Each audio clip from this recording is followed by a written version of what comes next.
नमस्कार मित्रों, स्वागत करता हूं आपका हमारे जेआईवी एएफएम के टर्बो कोर्स के सेशन नंबर 3 में।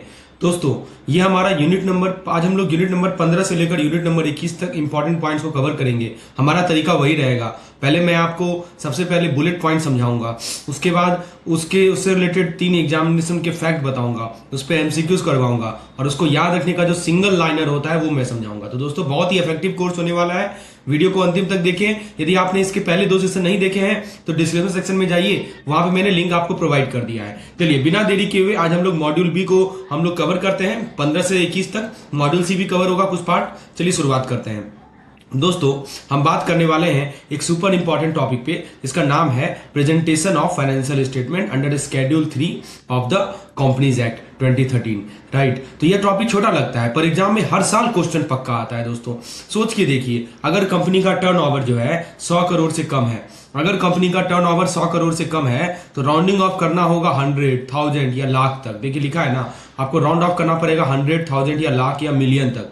लेकिन दोस्तों, अगर टर्नओवर 100 करोड़ से ज्यादा है जी, तो क्या करेंगे, तो राउंडिंग ऑफ शिफ्ट हो जाता है। ठीक है, तो नियरेस्ट लाख, मिलियन या करोड़ से करेंगे। पिछली बार सवाल पूछ दिया था इस पे। ठीक है, एक गोल्डन रूल हमेशा याद रखिएगा, एक बार यूनिट चूज कर ली, पूरे फाइनेंशियल स्टेटमेंट में वही यूनिट यूज करना है। कोई कंफ्यूजन नहीं, कोई मिक्स नहीं, कोई मैच नहीं। ये यूनिट, इसको बोलते हैं हम लोग यूनिफॉर्मिटी रूल। समझे, ये गोल्डन रूल है पूरे फाइनेंशियल स्टेटमेंट में। एक बार आपने ये यूनिट को चूज कर लिया, वही आपको पूरे के पूरे फाइनेंशियल स्टेटमेंट में यूज करना है। चलिए उसके बाद एक और पॉइंट को ध्यान रखेंगे हम लोग, वो है कंपैरेटिव फिगर। कंपैरेटिव फिगर भी बहुत जरूरी है। यहाँ पे देखिए लिखा गया है कंपैरेटिव फिगर भी दोस्तों बहुत जरूरी है। मतलब इस साल का डेटा, इस साल के डेटा के साथ पिछले साल का भी कंपैरिजन देखना पड़ता है। समझे ना, आपको पिछले साल का डेटा देखना है, इस साल का डेटा देखना है। मतलब इस साल के डेटा के साथ पिछले साल का भी कंपैरिजन देखना पड़ता है, बस पहले फाइनेंशियल स्टेटमेंट को छोड़ के। ठीक है, तो एक्सेप्ट फर्स्ट फाइनेंशियल स्टेटमेंट को छोड़ दीजिए, आपको प्रीवियस ईयर का भी डेटा ये शो करता है कंपैरेटिव फिगर। और अगर किसी एसेट का ऑपरेटिंग साइकिल समझ नहीं आ रहा हो तो सिंपल एज्यूम कर लीजिए 12 महीना। ये पिछली बार पूछा गया था, और ये पूछा गया था कि ऑपरेटिंग साइकिल किस किस के बीच का समय होता है। तो देखिए, ऑपरेटिंग साइकिल होता है एसेट को एक्वायर से लेके कैश रियलाइज के बीच का समय। तो ऐसे करके fill in the blanks type question आएगा। Operating cycle is the time between dash and dash. अब आपके सामने 4 ऑप्शन दे देगा, तो एसेट को एक्वायर करने से लेकर कैश को रियलाइज करने के बीच का टाइम को हम लोग ऑपरेटिंग साइकिल कहते हैं। याद रहेगा जी? तो एक बार क्विकली रिकैप कर ले। बिल्कुल रिकैप कीजिए। देखिए, अभी मैंने आपको 2-3 पॉइंट समझाया। पहले मैंने क्या बताया आपको कि टर्नओवर यदि 100 करोड़ से कम हो क्या करेंगे, तो आप उसको राउंड ऑफ कर लेंगे 100, 1000 या लाख या मिलियन। यदि 100 करोड़ से ज्यादा हो तो राउंड ऑफ कर लेंगे lakh, million, crore. Same unit आपको थ्रू आउट यूज करना है। कंपैरेटिव्स मैंडेटरी है। और ऑपरेटिंग साइकिल जो होता है वो 12 महीना होगा, यदि आपको नहीं पता है तो। ठीक है, और होता क्या ऑपरेटिंग साइकिल, एसेट एक्वायर और कैश रियलाइज के बीच का टाइम को हम लोग ऑपरेटिंग साइकिल बोलते हैं। तो दोस्तों, एक सवाल है यहाँ पे आपके सामने। तो देखिए, राउंडिंग ऑफ जो है वो टर्नओवर थ्रेशोल्ड के बेसिस पे होता है। कंपैरेटिव मैंडेटरी है except for the first financial statement. Sorry friends, सवाल ये है, यदि कंपनी का टर्नओवर 120 करोड़ है तो राउंडिंग ऑफ कैसे किया जाएगा? 1000 में किया जाएगा? नहीं, आपको मैंने बताया है कि 100 करोड़ से ज्यादा हो तो आप जो है इसका, जब भी 100 करोड़ से ज्यादा होता है तो या तो आप लाख में करेंगे, मिलियन में करेंगे या करोड़ में करेंगे। ठीक है, तो आप देखिए 100 करोड़ से ज्यादा है तो अब यहाँ पे ये क्वेश्चन ही गलत है। इसमें आंसर होगा लाख भी होगा, करोड़ भी होगा और मिलियन होगा। ये 1000 नहीं होगा, 100 नहीं होगा। समझिए, यहाँ पे एक ऑप्शन बी और सी दोनों सही ऑप्शन है। चलिए याद याद रहेगा। तो दोस्तों, हमने क्या सीखा यहाँ पे, टर्नओवर 100 करोड़ से कम है 100 से मिलियन तक, टर्नओवर 100 करोड़ से ज्यादा है तो लाख से करोड़ तक। यूनिफॉर्मिटी मतलब कि सेम यूनिट यूज करना है। कंपैरेटिव आपको प्रीवियस ईयर से कंपेयर करना है। ऑपरेटिंग साइकिल का जनरली एज्यूम क्या रहता है, 12 से 12 महीना। चलिए याद रहेगा, वेरी गुड। दोस्तों, आगे बढ़ते हैं हम लोग अगले कंसेप्ट की ओर। तो दोस्तों, आज का टॉपिक है सुपर ट्रिकी, शेड्यूल 3 के डिस्क्लोजर रिक्वायरमेंट। राइट, तो मतलब यह टॉपिक कंफ्यूजिंग लगता है बट एक बार समझ गए तो मार्क गारंटेड है। सबसे पहले डिफरेंस को समझिए। आप यहाँ पे एक वर्ड देखेंगे लिखा है इन्होंने, इंटेंजिबल एसेट। मतलब क्या होगा कि जो दिख नहीं सकते हैं, जैसे कि आपका गुडविल हो गया, ब्रांड हो गया, सॉफ्टवेयर है, माइनिंग राइट है, आईपी राइट है, एक्सेट्रा एक्सेट्रा, ये सभी इंटेंजिबल एसेट के कैटेगरी में आते हैं। ये सब इनविजिबल वेल्थ है कंपनी की। अब कंफ्यूजन क्लियर करते हैं। देखिए, एक वर्ड आप देखेंगे बार बार रिपीट होगा, कंटिजेंट लायबिलिटी। क्या होता है दोस्तों, शायद पे करना पड़ जाए। ठीक है, जैसे क्लेम हो गया, जैसे गारंटी हो गया, शायद आपको पे करना पड़ जाए, इसको बोलते हैं कंटिजेंट लायबिलिटी। और एक होता है हमारा कमिटमेंट। कमिटमेंट मतलब कि पक्का पे करना ही करना है, जैसे कि कैपिटल कॉन्ट्रैक्ट हो गया, अनकॉल्ड लायबिलिटी हो गया, ठीक है, ये पक्का आपको पे करना ही करना है। तो दो चीज मैंने आपको बताया, कंटिजेंट लायबिलिटी का मतलब कि शायद पे करना पड़ जाए, कमिटमेंट का मतलब कि पक्का पे करना ही करना है। दोस्तों ये दोनों अलग अलग चीजें होती है, अलग अलग शो करते हैं, ठीक है, इसको हम लोग दोनों को अलग अलग शो करते हैं, वी डोंट मिक्स दैट, हम लोग इसे मिक्स नहीं करेंगे, राइट। तो ये ध्यान रखना है। अब एक वर्ड आप देखेंगे नोट्स टू अकाउंट, यहाँ पे एक वर्ड देखेंगे नोट्स टू अकाउंट। ये क्या होता है दोस्तों, इसमें क्या दिखाना जरूरी है, तो इसमें आपको दिखाना जरूरी है एम्प्लॉय का बेनिफिट, समझे, इसमें आपको एम्प्लॉय का बेनिफिट दिखाना है, डेप्रिसिएशन दिखाना है, इंटरेस्ट दिखाना है, राइट, फिर सीएसआर पेमेंट दिखाना है, ऑडिटर का फी दिखाना है, प्रायर आइटम दिखाना है। ये सभी चीजें कहाँ दिखाई जाती है, नोट्स टू अकाउंट में सब कुछ डिटेल में दिखाना होता है कि एम्प्लॉय का बेनिफिट क्या है, डेप्रिसिएशन कितना है, इंटरेस्ट क्या है, डिविडेंड कितना है, सीएसआर पेमेंट कितना है। और आपको पता होना चाहिए, सेक्शन नंबर में बता देता हूं, तो यहाँ पे जो सेक्शन नंबर है वो सेक्शन नंबर 135 है।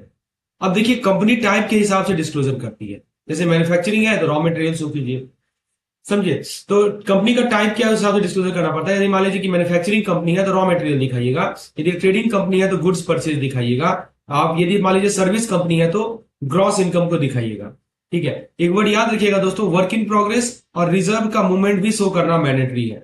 आपको वर्क इन प्रोग्रेस भी दिखाना है और रिजर्व भी दिखना है, ये दोनों चीज का दोस्तों शो करना मैंडेटरी है। वर्क इन प्रोग्रेस और रिजर्व का मूवमेंट शो करना मैंडेटरी है, ठीक है। तो एग्जामिनेशन पॉइंट ऑफ व्यू से क्या क्या याद रखेंगे दोस्तों, इंटेंजिबल एसेट के अंदर राइट और इंटेलेक्चुअल प्रॉपर्टी दोनों आता है। कंटिजेंट लायबिलिटी और कमिटमेंट एक चीज नहीं होती है, मैंने आपको समझाया ना। कंटिजेंट लायबिलिटी का मतलब क्या होता है दोस्तों, कि वर्ड पकड़िएगा कि शायद आपको पे करना पड़े, और कमिटमेंट का मतलब कि पे तो पक्का करना ही करना है, समझे बात को। अच्छा, तो ये दोनों में अंतर है। और दोस्तों एक और पॉइंट को याद रखिएगा कि जो सीएसआर है यानी कि कॉर्पोरेट सस्टेनेबल रिस्पॉन्सिबिलिटी, और हमारा ऑडिटर पेमेंट है, इसको तो नोट्स टू अकाउंट में डिस्क्लोज करना ही करना है। चलिए अब आप ये बताइए कि इनमें से कौन सा इंटेंजिबल एसेट नहीं है अंडर शेड्यूल 3। गुडविल है, बिल्कुल है, फिर कंप्यूटर सॉफ्टवेयर है, कॉपीराइट है, लेकिन मशीनरी नहीं है, बिल्कुल। तो दोस्तों हमने क्या सीखा कि देखिए शेड्यूल 3 में ट्रांसपेरेंसी ही ट्रांसपेरेंसी है, सब कुछ डिस्क्लोज करो, कुछ भी छुपाओ मत। तो दोस्तों यह था आपको, दोस्तों शेड्यूल 3 समझ में आ गया। तो हमने क्या बताया आपको, यदि इंटेंजिबल एसेट है तो याद रखिए गुडविल राइट्स, कंटीजेंट लायबिलिटी मतलब क्लेम गारंटी, कमिटमेंट जैसे कैपिटल या uncalled payment, notes to account में एक्सपेंस इनकम दिखाएंगे, सीएसआर डिस्क्लोजर के लिए जो सेक्शन है वो है सेक्शन नंबर 135, ऑडिटर पेमेंट के लिए मस्ट आपको दिखाना ही दिखाना है। आपको कहां दिखाना है जी, आपको नोट्स टू अकाउंट में दिखाना है, समझे बात को। तो फ्रेंड्स आपको यदि इस तरह के कंटेंट चाहिए पूरे के पूरे सिलेबस को कवर करने के लिए, तो आप मुझे इस नंबर पे व्हाट्सएप कर सकते हैं, यानी तो दोस्तों हमारा AIFM का कैप्सूल कोर्स है। कैप्सूल कोर्स में दोस्तों मैं डेली बेसिस पे इस तरह के कंटेंट ऐड कर रहा हूं, ताकि आप इस तरह की फास्ट रिवीजन कर सके, इफेक्टिव रिवीजन कर सके। आइए अगले कंसेप्ट की ओर बढ़ते हैं। तो फ्रेंड्स अब हम समझेंगे एक बहुत important topic, cash flow statement के बारे में। यह स्टेटमेंट एग्जाम का फेवरेट है, लेकिन समझने में आसान है, बस राइट अप्रोच चाहिए। दोस्तों सबसे पहले कैश फ्लो स्टेटमेंट बेसिकली में इसमें 3 एक्टिविटीज होते हैं। पहला एक्टिविटी होता है ऑपरेटिंग एक्टिविटी। ऑपरेटिंग एक्टिविटी का मतलब क्या होता है कि यहां पर आता है कंपनी का मेन बिजनेस। तो कंपनी का जो मेन बिजनेस है ना, वो आता है कंपनी की ऑपरेटिंग एक्टिविटी में। जितना पैसा आपके कोर ऑपरेशन से आता है या जाता है, देखिए एक होता है हमारा कोर ऑपरेशन, समझे, तो जितना पैसा आपके कोर ऑपरेशन से आ रहा है या जितना पैसा आपके कोर ऑपरेशन से जा रहा है, ये होता है हमारा ऑपरेटिंग एक्टिविटी। अब एक बात ध्यान रखिएगा दोस्तों कि जो हमारा डेली प्रॉफिट है, ठीक है, या डेली लॉस है, वो यहां पे दिखता है, यही दिखता है। आपको कहां दिखेगा, ऑपरेटिंग एक्टिविटी के अंदर दिखेगा, समझे बात को। क्या आता है यहाँ पे, कंपनी का मेन बिजनेस आता है हमारे ऑपरेटिंग एक्टिविटी में। जितना पैसा आपके कोर ऑपरेशन से आता है या जितना पैसा आपके कोर ऑपरेशन से जाता है, all this things are covered under the operating activity. दूसरा तरह का जो एक्टिविटी होता है उसको बोलते हैं हम लोग इन्वेस्टिंग एक्टिविटी। मतलब क्या होता है कि जब कंपनी मशीनरी, बिल्डिंग या शेयर खरीदे, समझे, ध्यान दीजिएगा। इन्वेस्टिंग एक्टिविटी क्या होता है कि मान लीजिए कि कंपनी मशीनरी, बिल्डिंग या शेयर खरीदती है या बेचती है। अब देखिए यहाँ पे वर्ड क्या हमने यूज किया है, लॉन्ग टर्म एसेट। अब आप देखिए मशीनरी की बात कर लें, या मान लीजिए कि बिल्डिंग की बात कर लें, या मान लीजिए कि हम शेयर की बात कर लें, तो ये सब क्या है जी, ये सब लॉन्ग टर्म एसेट है ना। तो जब कंपनी मशीनरी, बिल्डिंग या शेयर खरीदती है या बेचती है, यानी लॉन्ग टर्म एसेट और इन्वेस्टमेंट का सीन है, सब यहां पे रिफ्लेक्ट होगा। कहां पे रिफ्लेक्ट होगा, इन्वेस्टिंग एक्टिविटी में रिफ्लेक्ट होगा, समझे बात को। तो जैसे एग्जांपल के तो इसीलिए दोस्तों जो आपका मशीनरी जब परचेज करते हैं ना, वो भी इन्वेस्टिंग एक्टिविटी है। तो ऑपरेटिंग एक्टिविटी में क्या बताया कि डेली प्रॉफिट या लॉस ऑपरेटिंग में आएगा। इन्वेस्टिंग में आप जब लॉन्ग टर्म एसेट को खरीदते हैं और बेचते हैं, ठीक है, वो सब हमारे इन्वेस्टिंग में आएगा। तीसरा जो तरह का एक्टिविटी है हमारे पास वो है फाइनेंसिंग एक्टिविटी। यहां क्या होता है कि जब कंपनी ने पैसा उठाया या वापस किया, चाहे शेयर कैपिटल हो या लोन हो, वो सब यहां पे शो होता है। ठीक है, कंपनी देखिए यहां पे लिखा है कंपनी ने पैसा रेज किया या कंपनी ने पैसा रिपे किया, राइट, कंपनी ने पैसा उठाया या कंपनी ने वापस रिपे किया। तो चाहे मान लीजिए कि वो शेयर कैपिटल हो, राइट, या वो लोन हो, राइट, तो सब के सब कहां से होंगे? फाइनेंसिंग एक्टिविटी में से होंगे। तो कैपिटल स्ट्रक्चर का जो असली स्टोरी होता है वो होता है हमारा फाइनेंसिंग एक्टिविटी। मतलब कंपनी ने कितना पैसा उठाया, कंपनी ने कितना पैसा वापस किया, चाहे शेयर कैपिटल हो उठाया हो या लोन उठाया हो, जो भी उठाया हो, सबका सब फाइनेंसिंग में आता है। अच्छा, आप यहाँ पे एक वर्ड देखिए दोस्तों, कैश इक्विवेलेंट। क्या मतलब होता है? यानी ऐसा एसेट जो तुरंत कैश में बदल जाए, फुल्ली लिक्विड हो, फुल्ली फ्लेक्सिबल हो, इसको बोलते हैं कैश इक्विवेलेंट। उसके बाद एक वर्ड देखेंगे नेट कैश फ्लो। देखिए इसका मतलब सिंपल है, ऊपर की जो तीनों एक्टिविटीज हमने बताया आपको, सभी को जोड़ दीजिए, समझे? तो देखिए सिंपल सी बात है, सभी का टोटल कर देंगे तो हमें नेट कैश फ्लो मिल जाएगा। यानी जितना कैश आया, जितना गया, सबका फाइनल बैलेंस जो है वो हमारा नेट कैश फ्लो बन जाएगा। Operating plus investing plus financing, यदि आप तीनों को जोड़ देंगे तो आपको नेट कैश फ्लो मिल जाएगा। तो दोस्तों तीन बात को ध्यान रखिएगा, एग्जामिनेशन पॉइंट ऑफ व्यू से बहुत इंपॉर्टेंट है। कैश फ्लो स्टेटमेंट जो होता है तीन एक्टिविटी का सम होता है। कौन कौन सी एक्टिविटी है जी? ऑपरेटिंग, इन्वेस्टिंग और फाइनेंसिंग। ऑपरेटिंग हमारा डे टू डे का रिक्वायरमेंट को फुलफिल करता है, ये हमारे प्रॉफिट को इंपैक्ट करेगा। इन्वेस्टिंग और फाइनेंसिंग जो है वो एसेट और कैपिटल स्ट्रक्चर के चेंज को इंपैक्ट करता है। याद रहेगा? बिल्कुल आपको याद रहेगा। चलिए दोस्तों एक सवाल कर ले, बताइए मशीनरी का परचेज कहां दिखाएंगे? ऑपरेटिंग में, इन्वेस्टिंग में, फाइनेंसिंग में या कहीं नहीं? अभी मैंने आपको बताया ना कि यदि आप मशीन को परचेज कर रहे हैं तो उसको हम लोग इन्वेस्टिंग में दिखाएंगे, समझे? क्योंकि एक तरह का फिक्स एसेट का परचेज है।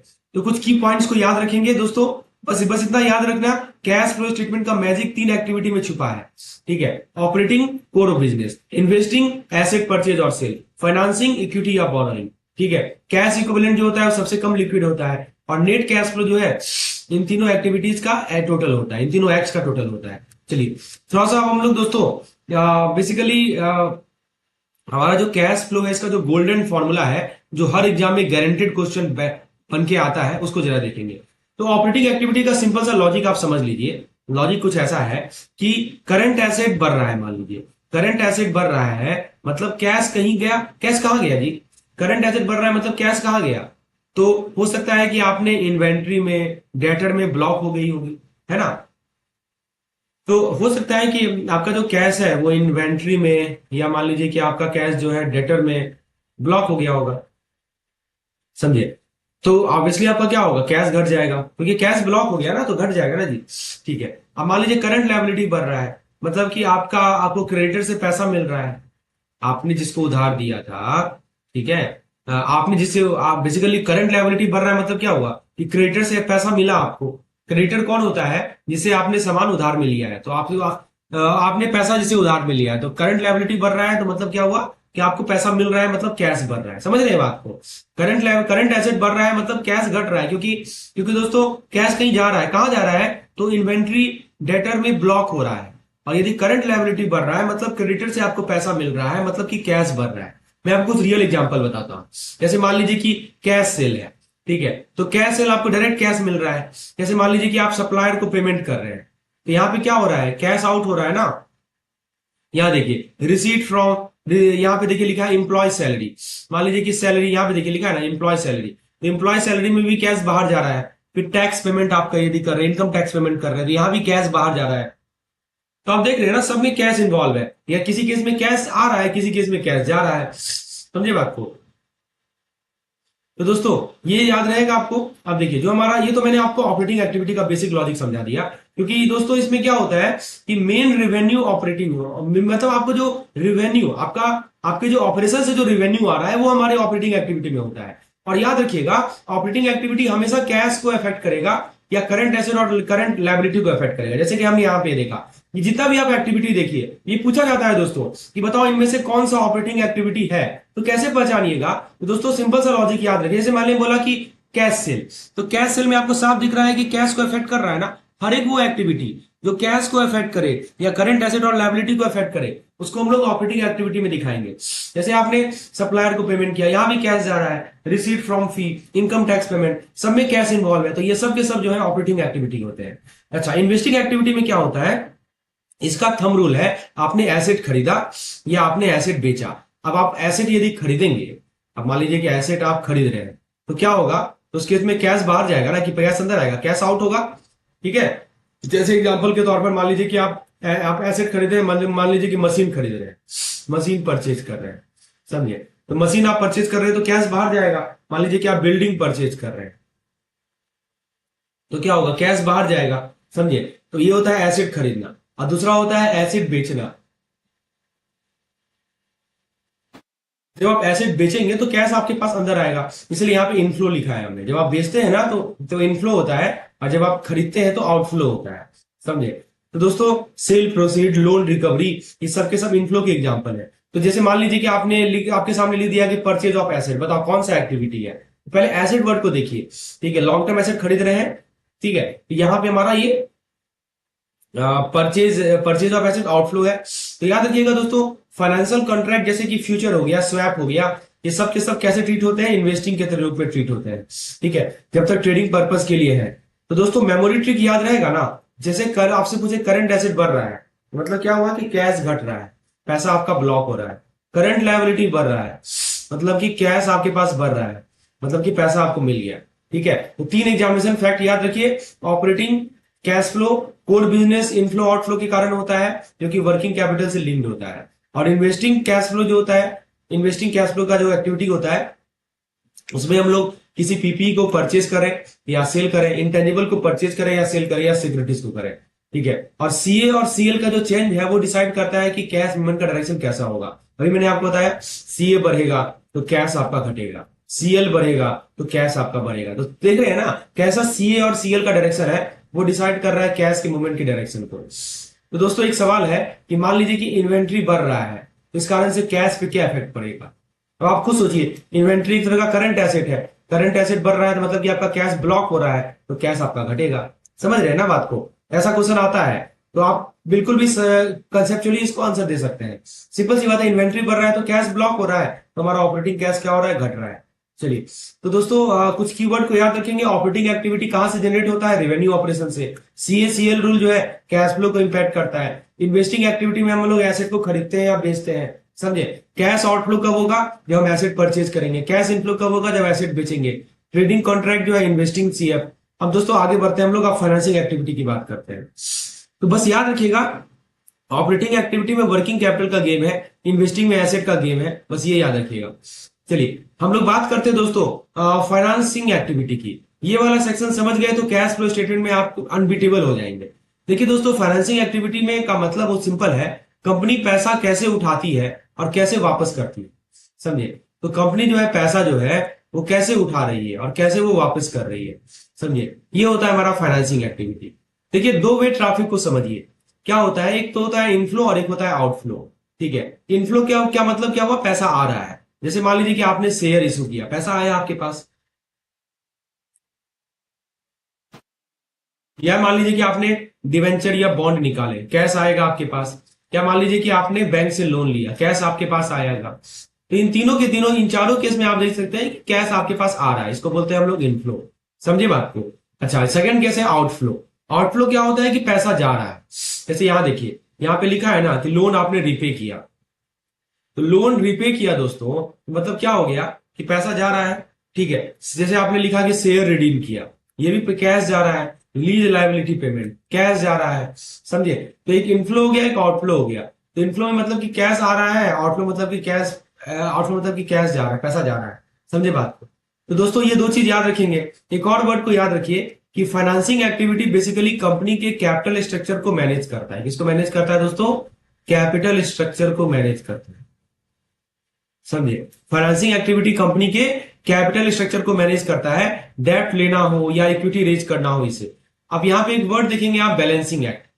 ठीक है, तो यहां देखिए लिखा है ना कैपिटल और बोरोइंग को। अच्छा देखिए, ऑपरेटिंग और इन्वेस्टिंग एक्टिविटी में जो कैश शॉर्टेज और कैश सरप्लस होता है वो फाइनेंसिंग एक्टिविटी से बैलेंस होता है, इसीलिए बोलते हैं इसको बैलेंसिंग एक्ट। यहां देखिए ना, तो जो भी हमारे कैश शॉर्टेज हो गया या कैश एक्सेस हो गया, सरप्लस होगा, उसको बैलेंस करने के लिए हम लोग फाइनेंसिंग एक्टिविटी का यूज करते हैं। ठीक है, जैसे देखिए हमने क्या क्या पॉइंट समझा, की पॉइंट को याद रखिए। फाइनेंसिंग कैश फ्लो की बात कर ले तो कैपिटल में चेंज आएगा या डेब्ट स्ट्रक्चर में चेंज आएगा।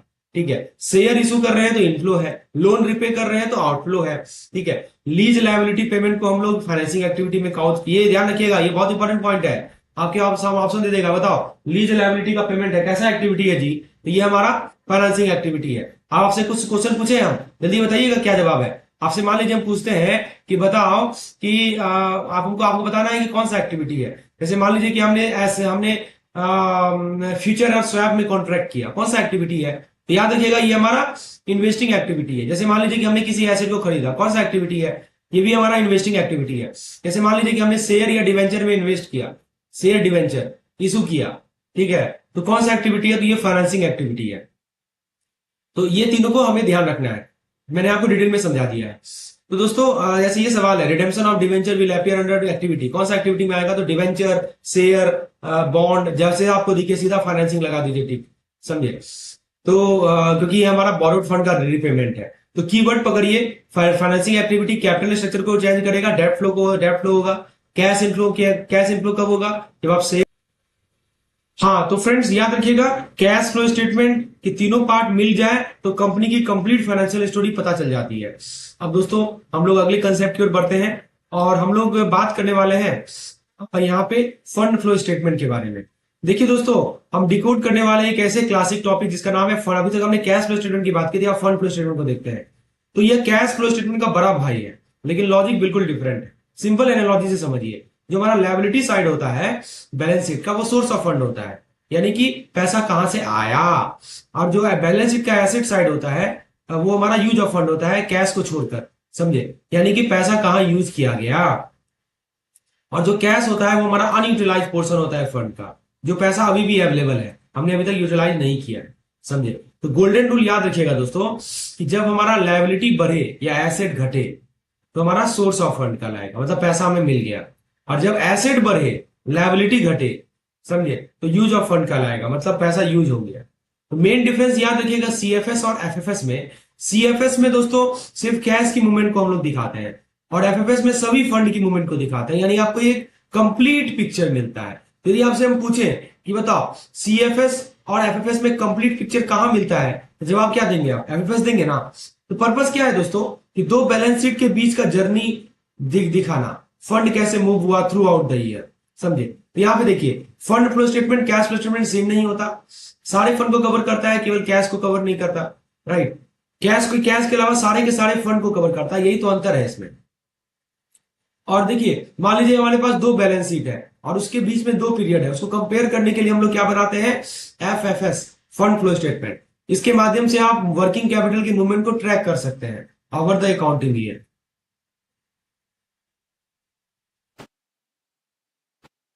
जैसे कि एक सवाल पूछ रहा है, बताओ कि क्रेडिटर बढ़ रहा है तो क्या होगा?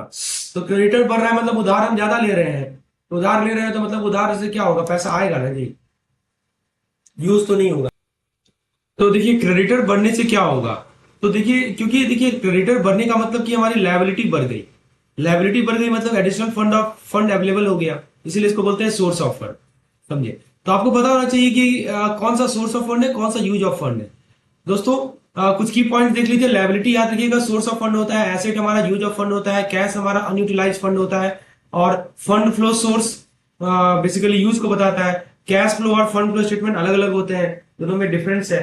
चलिए, तो बॉटम लाइन यह है कि कैश फ्लो सिर्फ कैश देखे, फंड फ्लो पूरी फंडिंग स्ट्रेटजी देखता है।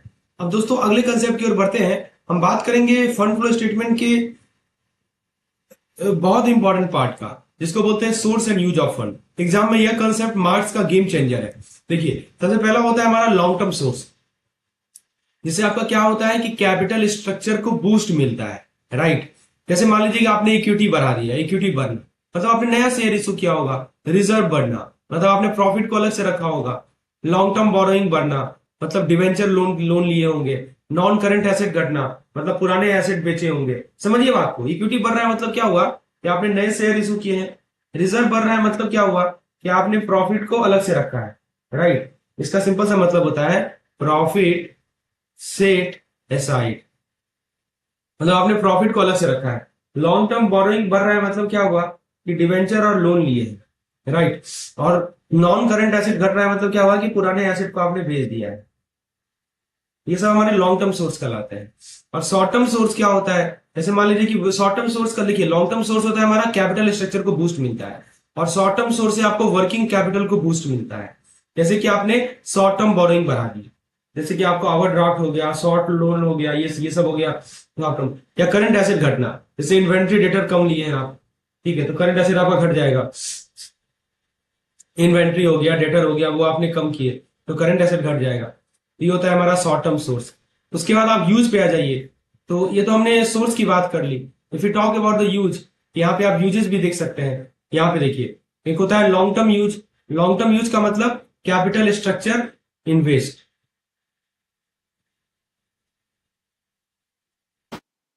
Capital structure invest, right. जैसे कि आप यहां देख सकते हैं कि इक्विटी का घटना, इक्विटी का घटना, जैसे मान लीजिए कि आपने शेयर को रिडीम कर लिया, शेयर रिडीम कर लिया तो इक्विटी घट गया, रिजर्व कम हो गया।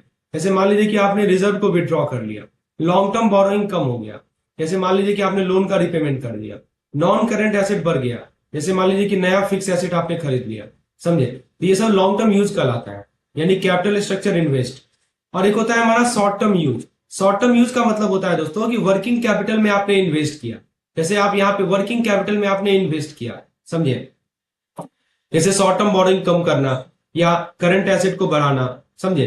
तो दोस्तों यही चीज होता है लॉन्ग टर्म यूज। कैसे कैसे वो कौन कौन, जैसे पूछा जाता है कि मान लीजिए कि हमारा इक्विटी बढ़ रहा है तो क्या कहलाएगा, वो लॉन्ग टर्म सोर्स कहलाएगा। रिजर्व बढ़ रहा है तो लॉन्ग टर्म सोर्स कहलाएगा, समझे। तो दोस्तों यहाँ पे एक चीज याद रखिएगा कि फंड फ्लो का सिंपल सा फॉर्मूला है कि सोर्स में से यूज माइनस कर दीजिए, यही बताता है कि कौन से डायरेक्शन में फंड मूव हुआ है। तो बेसिक सा लॉजिक याद रखिएगा, एसेट बढ़ रहा है या लायबिलिटी घट रहा है, इसको बोलते हैं यूज ऑफ फंड। एसेट घट रहा है या लायबिलिटी बढ़ रहा है, इसको बोलते हैं सोर्स ऑफ फंड, समझे। ये याद रखेंगे, कहीं कोई दिक्कत नहीं होगा। तो दोस्तों यहाँ एग्जाम के लिए 3 फैक्ट याद रखिए। लॉन्ग टर्म आइटम जो होते हैं वो कैपिटल स्ट्रक्चर को अफेक्ट करते हैं, शॉर्ट टर्म आइटम जो है वर्किंग कैपिटल को अफेक्ट करते हैं। फंड फ्लो स्टेटमेंट जो है आपके लॉन्ग टर्म और शॉर्ट टर्म फंड के मूवमेंट को दर्शाता है।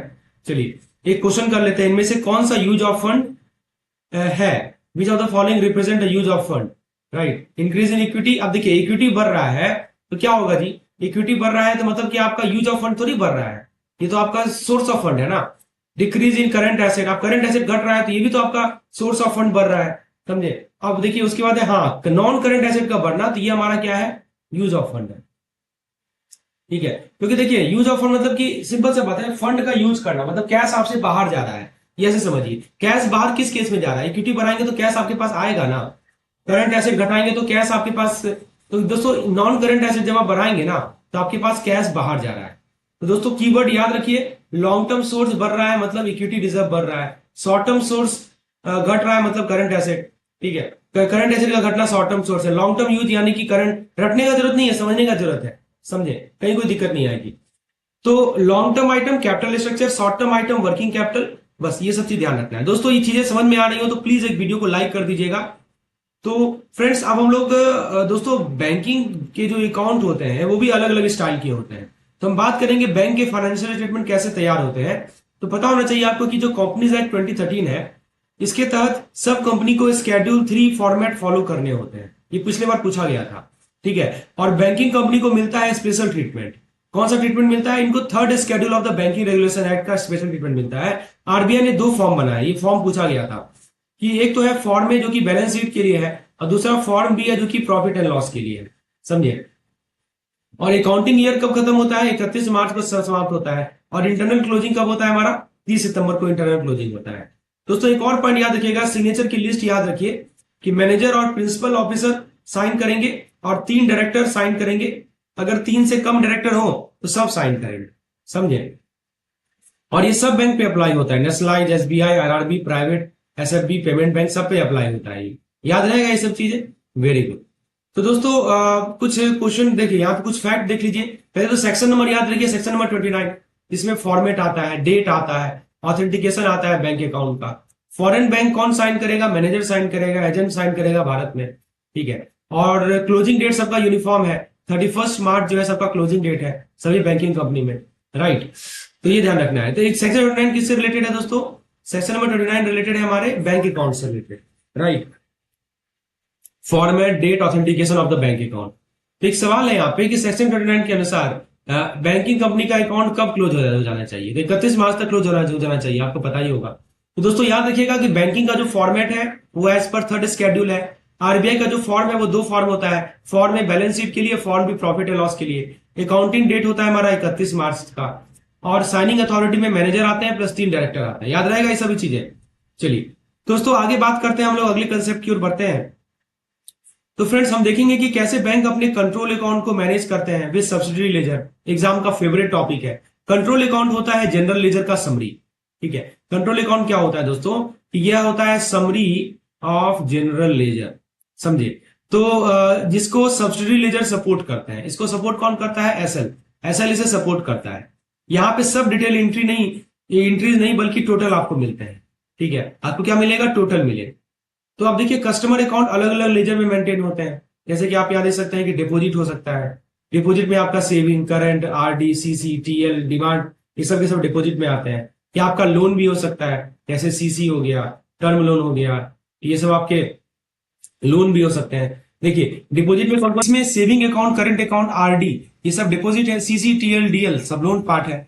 ठीक है, तो करंट कंट्रोल अकाउंट होता है जनरल लेजर का समरी। अब देखिए दोस्तों कस्टमर अकाउंट अलग अलग लेजर में मेंटेन होते हैं। ठीक है, अलग अलग लेजर होता है सबका। जैसे डिपॉजिट के लिए आपका अलग है, लोन के लिए अलग है। हर कस्टमर को एक यूनिक फोलियो नंबर मिलता है लेजर में, जिससे क्या होता है देखिए ना, every customer get a separate folio in the ledger. इससे क्या होता है दोस्तों? क्लैरिटी की गारंटी होती है। टर्म डिपॉजिट को स्पेशल रजिस्टर में रिकॉर्ड किया जाता है। जैसे कि आपका कॉल के द्वारा सैंक्शन हो सकता है, इंटरेस्ट रेट के द्वारा सैंक्शन हो सकता है, सेक्शन हो सकता है, राइट, जिसको हम ड्यूरेशन से सेक्शन कर सकते हैं या इंटरेस्ट रेट से सेक्शन कर सकते हैं। यदि हम वाउचर पोस्टिंग की बात करें दोस्तों, तो वाउचर पोस्टिंग जो है वो सीधा वाउचर से होता है, डायरेक्टली फ्रॉम वाउचर। यहां देखिए लिखा गया है वाउचर पोस्टिंग होता है डायरेक्टली वाउचर से।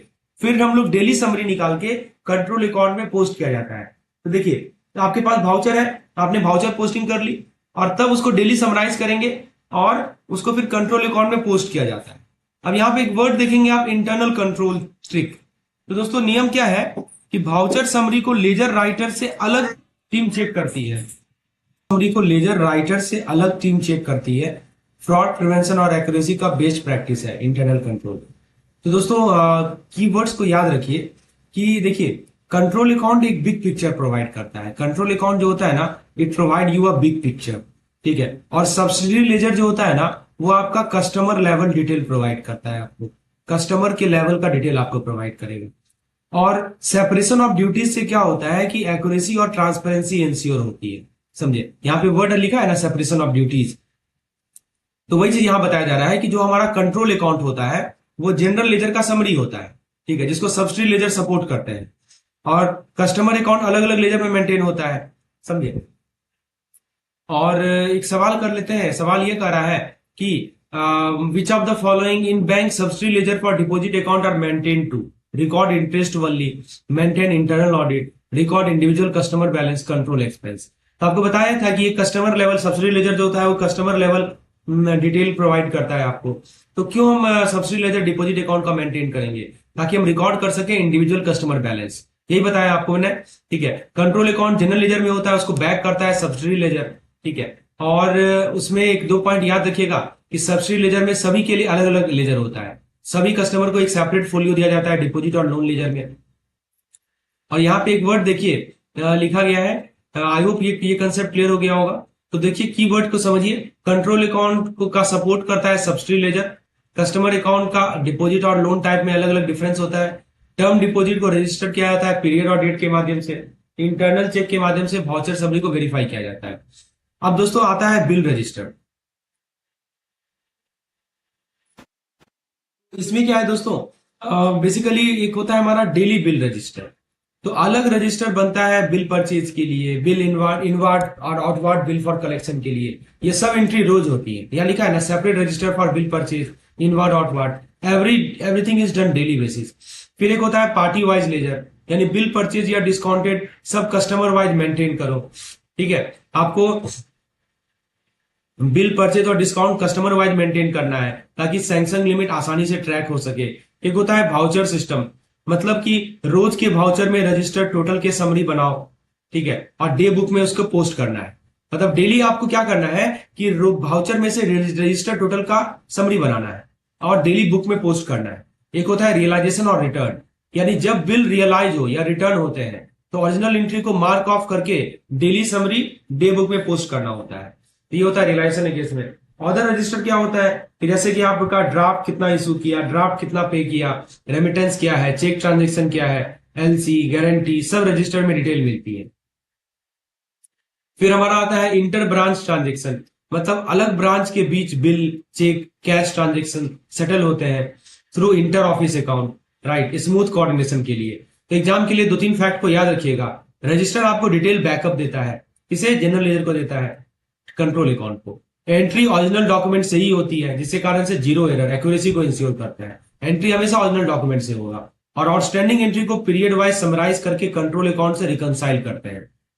तो दोस्तों एक सवाल है कि daily total of bill purchase are posted in, यानी बिल परचेज का डेली टोटल कहां पोस्ट करेंगे, कैश बुक में, लेजर फोलियो में, डे बुक में या कंट्रोल अकाउंट में। तो याद रखिएगा डे बुक में पोस्ट करेंगे, क्योंकि डेली वाउचर में रजिस्टर्ड टोटल समराइज होते हैं और वही पोस्ट होता है।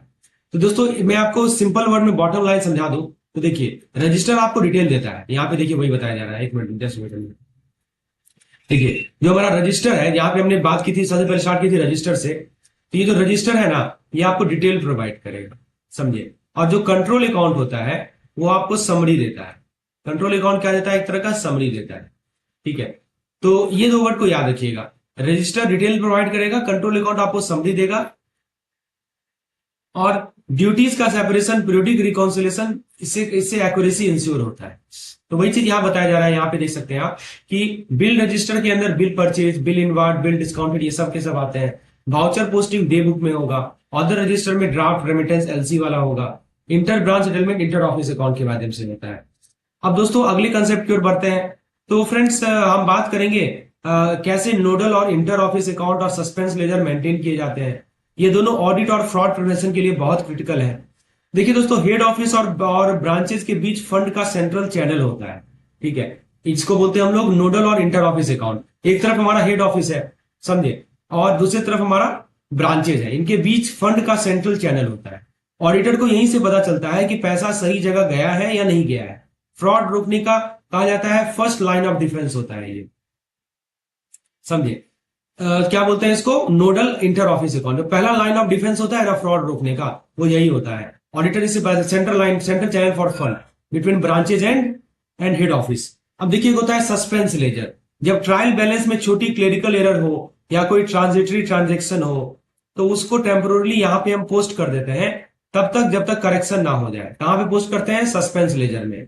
अब देखिए, रजिस्टर हम लोग मेंटेन करते हैं स्टैब्लिश एक्सपेंस के लिए, फिर कमीशन के लिए, प्रोविजन के लिए, fix asset, stationery, HO interest, ठीक है। सबके लिए अलग अलग रजिस्टर बनते हैं डिटेल ट्रैक करने के लिए। दोस्तों ब्रांच फंड की बात कर ले तो ब्रांच के पास खुद का पैसा नहीं होता। डिपॉजिट जो है एचओ में जाता है, हेड ऑफिस में जाता है, एडवांस एचओ से मिलता है और एचओ इंटरेस्ट चार्ज या पे करती है, समझिए। सब कुछ हेड ऑफिस के थ्रू होता है, समझिए। तो ब्रांच बुक में सिर्फ नोशनल फंड मूवमेंट दिखते हैं। फिर एक होता है हमारा इंस्ट्रूमेंट हैंडलिंग।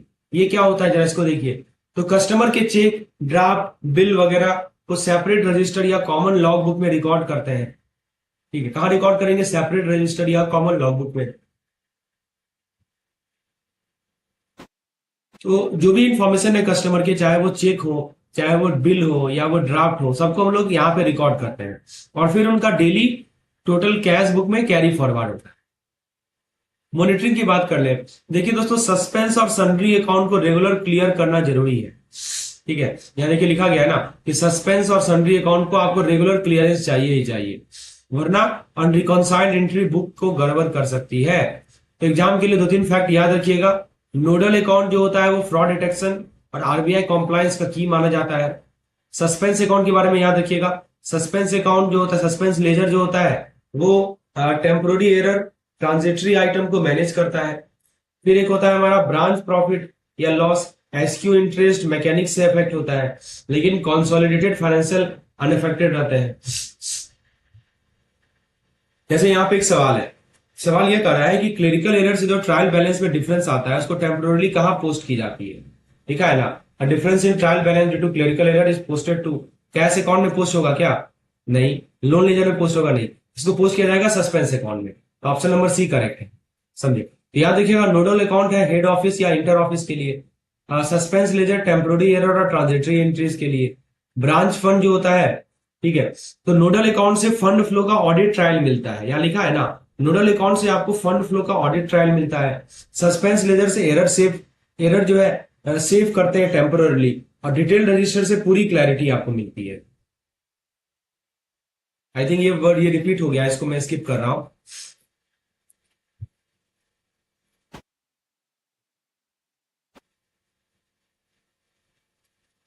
फ्रेंड्स देखिए, अब बात करेंगे हम लोग बैंक रिजर्व के छोटे पर पावरफुल कंसेप्ट पर। एग्जाम में फुल मार्क्स गारंटेड है आपके।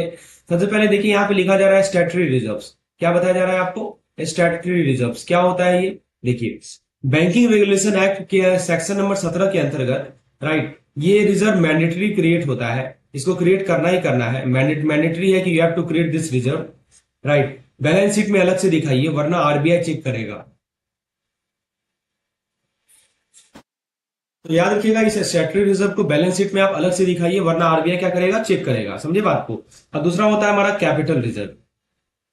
स्टैट्यूटरी रिजर्व समझ में आया? Statutory reserve banking regulation act के सेक्शन नंबर 17 के अंतर्गत मैंडेटरी रिजर्व है, बैलेंस शीट में अलग से दिखाइए। और एक होता है हमारा कैपिटल रिजर्व। कैपिटल रिजर्व क्या होता है दोस्तों? कि जो हमारा एसेट रिवैल्यूएशन सरप्लस है, यहाँ पे देखिए लिखा गया है, एसेट का जो रिवैल्यूएशन सरप्लस है, या मान लीजिए कि शेयर बायबैक है, ठीक है, ये जैसे आइटम जो है यहाँ पे रखे जाते हैं। कहाँ पे? कैपिटल रिजर्व में। मैं आपको लिख देता हूं यहाँ पे क्या क्या की पॉइंट्स है। एसेट का revaluation surplus, asset revaluation surplus, या मान लीजिए शेयर बायबैक है, ठीक है, उसको हम लोग ये सभी आइटम को यहाँ पे लिखते हैं। कहाँ लिखते हैं? कैपिटल रिजर्व में लिखते हैं। यह डिस्ट्रीब्यूटेबल नहीं होता है, right, through profit and loss, सिर्फ कैपिटल बैकबोन स्ट्रॉन्ग करते हैं। लिखा है ना, exclude amount free for distribution via profit and loss. मतलब यह डिस्ट्रीब्यूटेबल नहीं होता है थ्रू प्रॉफिट एंड लॉस, सिर्फ कैपिटल बैकबोन स्ट्रॉन्ग करते हैं। फिर एक होता है हमारा इन्वेस्टमेंट फ्लक्चुएशन रिजर्व। ये क्या होता है दोस्तों? कि ये 2018-19 से कंपलसरी है। मार्केट यील्ड बढ़ने पर लॉस से बचने के लिए एक सेफ्टी नेट बनता है, समझे। तो मार्केट क्या होता है दोस्तों? मार्केट यील्ड बढ़ा, लॉस से बचने के लिए एक सेफ्टी नेट बनता है, इन्वेस्टमेंट फ्लक्चुएशन रिजर्व। एक होता है शेयर प्रीमियम। तो देखिए, शेयर इशू के प्रीमियम को यहां पे शो करो, डायरेक्ट इक्विटी में ऐड नहीं करना है, बल्कि अलग हेड में दिखेगा। एक होता है हमारा revenue and other reserve. Operating profit से जो रिजर्व बनते हैं, जैसे कि आपका जनरल रिजर्व हो गया, ये लिखा है ना, एनी रिजर्व फ्रॉम, जैसे कि आपका जनरल रिजर्व हो गया, ठीक है। ऑपरेटिंग प्रॉफिट से जो रिजर्व बनते हैं, या इन्वेस्टमेंट पे जो एक्सेस प्रोविजन राइट बैक होता है, यह सब हमारे रेवेन्यू एंड अदर रिजर्व के अंदर आता है। डेप्रिसिएशन, नॉन लायबिलिटी प्रोविजन यहां पे इंक्लूड नहीं होते। बैलेंस ऑफ प्रॉफिट क्या होता है दोस्तों? याद रखिएगा कि जो एप्रोप्रिएशन के बाद जो प्रॉफिट बचता है, उसको आपको बैलेंस ऑफ प्रॉफिट में दो दिखाना है। अगर लॉस हो तो डिडक्शन दिखाना जरूरी है। तो दोस्तों, दो तीन फैक्ट को याद रखिए। स्टैट्यूटरी रिजर्व जो होता है वो आरबीआई का रूल फॉलो करना होता है, मैंडेटरी डिस्क्लोजर है बीआरए के अंदर। कैपिटल रिजर्व के अंदर दोस्तों रिवैल्यूएशन और नॉन डिस्ट्रीब्यूटेबल है, देखिए यहाँ लिखा गया है। कैपिटल रिजर्व के अंदर रिवैल्यूएशन है और नॉन डिस्ट्रीब्यूटेबल है। Investment fluctuation reserve yield risk cover करता है, और यील्ड रिस्क को कवर करेगा। शेयर प्रीमियम जो है वो क्या होता है, यहां देख सकते हैं, revenue profit and loss right back and general reserve. और balance of profit final profit होता है एप्रोप्रिएशन के बाद, ठीक है। तो स्टैट्यूटरी रिजर्व मैंडेटरी है। आरबीआई मैंडेट करता है इन्वेस्टमेंट फ्लक्चुएशन रिजर्व को कि वो मार्केट यील्ड रिस्क को कवर करे। और रेवेन्यू रिजर्व के अंदर राइट बैक आता है एक्सेस प्रोविजन ऑन इन्वेस्टमेंट, ये याद रखिएगा दोस्तों। एक दो सवाल कर ले। एक पहला सवाल है कि surplus on revaluation of asset को कैसे क्लासिफाई करेंगे? बताइए, रिवैल्यूएशन ऑफ एसेट पे जो सरप्लस है उसको कैसे क्लासिफाई करेंगे? रेवेन्यू रिजर्व नहीं, शेयर प्रीमियम नहीं, उसको क्या क्लासिफाई करेंगे? कैपिटल रिजर्व के फॉर्मेट में, क्योंकि रिवैल्यूएशन सरप्लस कैपिटल रिजर्व होता है, इसको आप प्रॉफिट एंड लॉस से डिस्ट्रीब्यूट नहीं कर सकते। तो दोस्तों, कुछ की पॉइंट्स को याद रखेंगे। स्टैट्यूटरी रिजर्व सेक्शन 17 के अंदर है, मैंडेटरी है। कैपिटल रिजर्व्स के अंदर रिवैल्यूएशन होता है, रिवैल्यूएशन और नॉन डिस्ट्रीब्यूटेबल होता है। इन्वेस्टमेंट फ्लक्चुएशन यील्ड को प्रोटेक्ट करता है। और revenue reserve profit and loss right back non capital होता है। दोस्तों, बात करें हम लोग डिमांड डिपॉजिट्स की, तो फ्रेंड्स बैंक डिपॉजिट की बात करेंगे। तो बैंक और नॉन बैंक के लिए गए डिपॉजिट्स को बेसिकली बैंक और नॉन बैंक से आपने जो डिपॉजिट लिया है, ठीक है, तो कभी कभी विड्रॉ भी कर सकते हैं, राइट। जैसे कि आप एग्जांपल के तौर पर overdraft, cash credit, mature term deposit, Vostro और सिमिलर अकाउंट, सब इसी कैटेगरी में आता है डिमांड डिपॉजिट। एक होता है हमारा सेविंग बैंक डिपॉजिट, मतलब कि हर तरह के सेविंग डिपॉजिट, चाहे अकाउंट इनऑपरेटिव क्यों ना हो, सबको हम लोग सेविंग डिपॉजिट के अंदर इंक्लूड करते हैं। एक होता है हमारा टर्म डिपॉजिट, जैसे मान लीजिए fix, recurring, cumulative, cash certificate, फिर आपका annuity, staff deposit, foreign currency account, ये सब एंटिटी चाहे बैंक हो या नॉन बैंक हो, ये सब के सब टर्म डिपॉजिट में आते हैं। फिर एक होता है हमारा domestic and foreign branch deposit. देखिए इसके अंदर टोटल डिपॉजिट के अंदर दो चीज आती है कि जो ब्रांचेज है भारत में उनका डिपॉजिट प्लस ओवरसीज ब्रांच का डिपॉजिट का सम, मतलब branches in India plus overseas branch, इन दोनों की डिपॉजिट का सम जो है हमारा आता है टोटल डिपॉजिट में। अब देखिए एक होता है हमारा इंटरेस्ट एंड मैच्योरिटी नोट्स, इसमें दो पार्ट है, एक्रूड बट नॉट ड्यू, ठीक है। तो याद रखिएगा ये स्केड्यूल 5 में अदर लायबिलिटी के अंदर दिखाना है, अदर लायबिलिटी के अंदर स्केड्यूल 5 में दिखाया जाता है।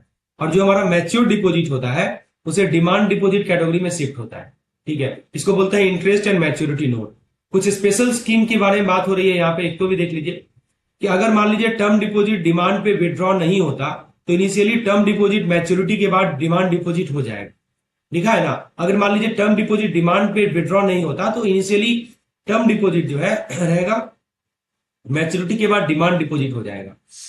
तो दोस्तों याद रखिएगा डिमांड डिपॉजिट के अंदर आपका मैच्योर टर्म डिपॉजिट और कैश सर्टिफिकेट ये आता है। पूछा जाता है दोस्तों इनमें से कौन सा डिमांड डिपॉजिट नहीं है, ऐसे करके सवाल आएगा। तो आपको पता होना चाहिए कि डिमांड डिपॉजिट के अंदर दोस्तों आपका क्या क्या है। तो याद रखिएगा दोस्तों कि डिमांड डिपॉजिट के अंदर ऑन डिमांड और मैच्योर टाइम डिपॉजिट दोनों आता है। सेविंग के अंदर सारे सेविंग अकाउंट चाहे वो इनऑपरेटिव भी क्यों ना हो वो भी आते हैं। टर्म डिपॉजिट के अंदर फिक्स्ड और रेकरिंग क्रॉस करेंसी ये आता है। अदर लायबिलिटी में आपका एक्रूड इंटरेस्ट, ब्रांच डिपॉजिट में डोमेस्टिक फॉरेन दोनों आता है। एक सवाल है accrued but not due interest on deposit को कहां दिखाएंगे, इसको अदर लायबिलिटी में दिखाया जाता है, अभी मैंने आपको बताया है, ठीक है। तो ये ध्यान रखना है। तो दोस्तों सवाल है क्या हमने सीखा यहां से, ठीक है। डिमांड डिपॉजिट जब भी दिखे तो ऑन डिमांड या ओवरड्राफ्ट, टर्म डिपॉजिट दिखे फिक्स, रेकरिंग या एफसीआरए, सेविंग डिपॉजिट में इनऑपरेटिव या सेविंग अकाउंट का बैलेंस, और ब्रांच डिपॉजिट दोनों का सम होता है।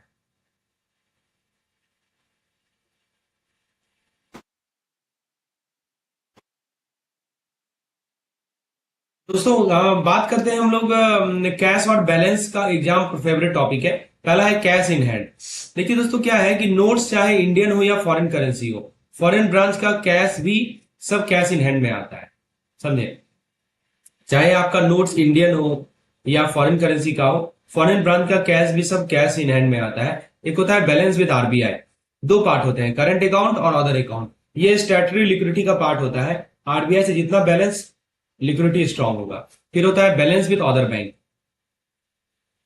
तो भारत के जो बैंक है उनसे करंट अकाउंट और डिपॉजिट अकाउंट अलग अलग दिखाइए क्लैरिटी के लिए, ठीक है। In India include current account और अदर डिपॉजिट अकाउंट सेपरेटली। फिर एक होता है money at call and short notice, मतलब शॉर्ट टर्म लिक्विड फंड जो बैंक या इंस्टीट्यूशन के पास रहते हैं, जितने जल्दी चाहिए उतना जल्दी आपको मिल जाए, यही होता है money at call and short notice. एक होता है फॉरेन ब्रांच, यानी फॉरेन ब्रांच का कैश और बैलेंस भी रेस्पेक्टिव हेड में इंक्लूड कीजिए, पूरी ग्लोबल बैलेंस शीट क्लियर कीजिए, समझे। तो याद रखिएगा कैश इन हैंड के अंदर फॉरेन करेंसी नोट्स भी आता है। आरबीआई के बैलेंस के अंदर करंट और अदर अकाउंट का बैलेंस आएगा। जो हमारा पैसा कॉल एंड शॉर्ट नोटिस पे है वो लिक्विड फंड होता है शॉर्ट टर्म लैंडिंग के लिए, ठीक है। तो एक दो क्वेश्चन कर लीजिए। जैसे सवाल है कि मनी जो कॉल एट शॉर्ट नोटिस में है अदर इंस्टीट्यूशन के साथ कैसे क्लासिफाई करेंगे, बैलेंस विद आरबीआई नहीं, कैश इन हैंड नहीं, हाँ इसको करेंगे money at call and short notice, समझे। ये याद रखेंगे हम लोग। तो दोस्तों ये दो तीन कंसेप्ट को क्लियर कर लीजिए। कैश इन हैंड के अंदर कैश आएगा प्लस फॉरेन नोट्स आएगा। आरबीआई बैलेंस के अंदर हमारा current plus other bank balance आएगा, और बैंक बैलेंस के अंदर करंट और डिपॉजिट अकाउंट आएगा। कॉल और शॉर्ट नोटिस दोस्तों हमारा अल्ट्रा लिक्विड नोट्स होता है। फ्रेंड्स हम बात करेंगे बैड डेब्ट और प्रोविजन के, एग्जाम में पक्का मार्क्स आता है इस पे। बैड डेब्ट क्या होता है कि जब कस्टमर का एडवांस रिकवर ना हो पाए तो उसे प्रॉफिट एंड लॉस में प्रोविजन एंड कंटिजेंसी के अंदर चार्ज कीजिए, आपको मैंने पहले भी बताया था। और दूसरी बात कि एडवांस इन बैलेंस शीट, ठीक है। तो एडवांस दिखाइए net of bad and doubtful डेब्ट में। तो कहा दिखाते हैं, net of bad and doubtful डेब्ट में एडवांस को दिखाते हैं, मतलब ग्रॉस एडवांस में से प्रोविजन माइनस करके फाइनल अमाउंट शो कीजिए। देखिए सिंपल सा चीज है कि आपके पास जो ग्रॉस एडवांस है उसमें से प्रोविजन आप घटा दीजिए, ठीक है, तो आपको फाइनल अमाउंट दिखेगा, समझे। ये होता है हमारा एडवांस इन बैलेंस शीट। यदि हम डॉटफुल डेब्ट की बात कर लें तो ब्रांच से कलेक्ट कीजिए डेटा, किस किस का डेटा, बिल परचेज कितना है, कैश क्रेडिट कितना है, ओवरड्राफ्ट कितना है, अनसिक्योर्ड लोन कितना है, सब के सब कैटेगरी कवर होंगे। प्रोविजन फॉर टैक्सेशन, दोस्तों देखिए टैक्स लायबिलिटी को भी प्रॉफिट एंड लॉस में प्रोविजन एंड कंटिजेंसी के अंदर चार्ज करें और बैलेंस शीट के अंदर अदर लायबिलिटी एंड प्रोविजन में शो कीजिए। ये सब चीज याद रहेगा दोस्तों। चलिए मैं आपको फिर से रिकॉल करा देता हूं की पॉइंट्स को। क्या क्या बताया आपको कि बैड डेब्ट जब दिखे, बैड डेब्ट को कहां डालना है, प्रॉफिट एंड लॉस प्रोविजन में डालना है, प्रोविजन एंड कंटिजेंसीज में डालना है बैड डेब्ट को। एडवांसेस को कहां डालना है दोस्तों, एडवांसेस को डालना है नेट ऑफ प्रोविजन में। टैक्स प्रोविजन को कहां डालना है, प्रॉफिट एंड लॉस और बैलेंस शीट के लायबिलिटी साइड में डालना है। ये तीन चीज प्लीज याद रखिएगा, ठीक है, बहुत इंपॉर्टेंट पॉइंट बता रहा हूं। बैड डेब्ट एंड प्रोविजन को प्रॉफिट एंड लॉस के प्रोविजन कंटिजेंसी में दिखाइए, एडवांसेस को आप नेट ऑफ प्रोविजन में दिखाइए, और टैक्स प्रोविजन को प्रॉफिट एंड लॉस और लायबिलिटी बैलेंस शीट के लायबिलिटी साइड में दिखाइए, राइट प्लीज। तो आई होप ये कंसेप्ट क्लियर है। चलिए एक क्वेश्चन कर लेते हैं। सवाल ये कर रहा है कि बेसिकली कि what are the where are provision for bad debts in the balance sheet. कहां दिखाएंगे जी, बैलेंस शीट में बैड डेब्ट का प्रोविजन कहां दिखाएंगे, अदर एसेट में, करंट लायबिलिटी में, एडवांस में। हाँ यहां दिखाते हैं, एडवांस नेट ऑफ प्रोविजन में दिखाते हैं, ठीक है। तो दोस्तों एक बार रिकॉल कर लीजिए की पॉइंट्स को। बैड डेब्ट है तो प्रॉफिट एंड लॉस में प्रोविजन एंड कंटिजेंसी वाले सेक्शन में दिखाएंगे, एडवांस है तो net of bad doubtful date में दिखाएंगे, प्रोविजन फॉर टैक्स को बैलेंस शीट के लायबिलिटी में और प्रॉफिट एंड लॉस के अदर रिजर्व में दिखाते हैं। चलिए ये याद रखेंगे।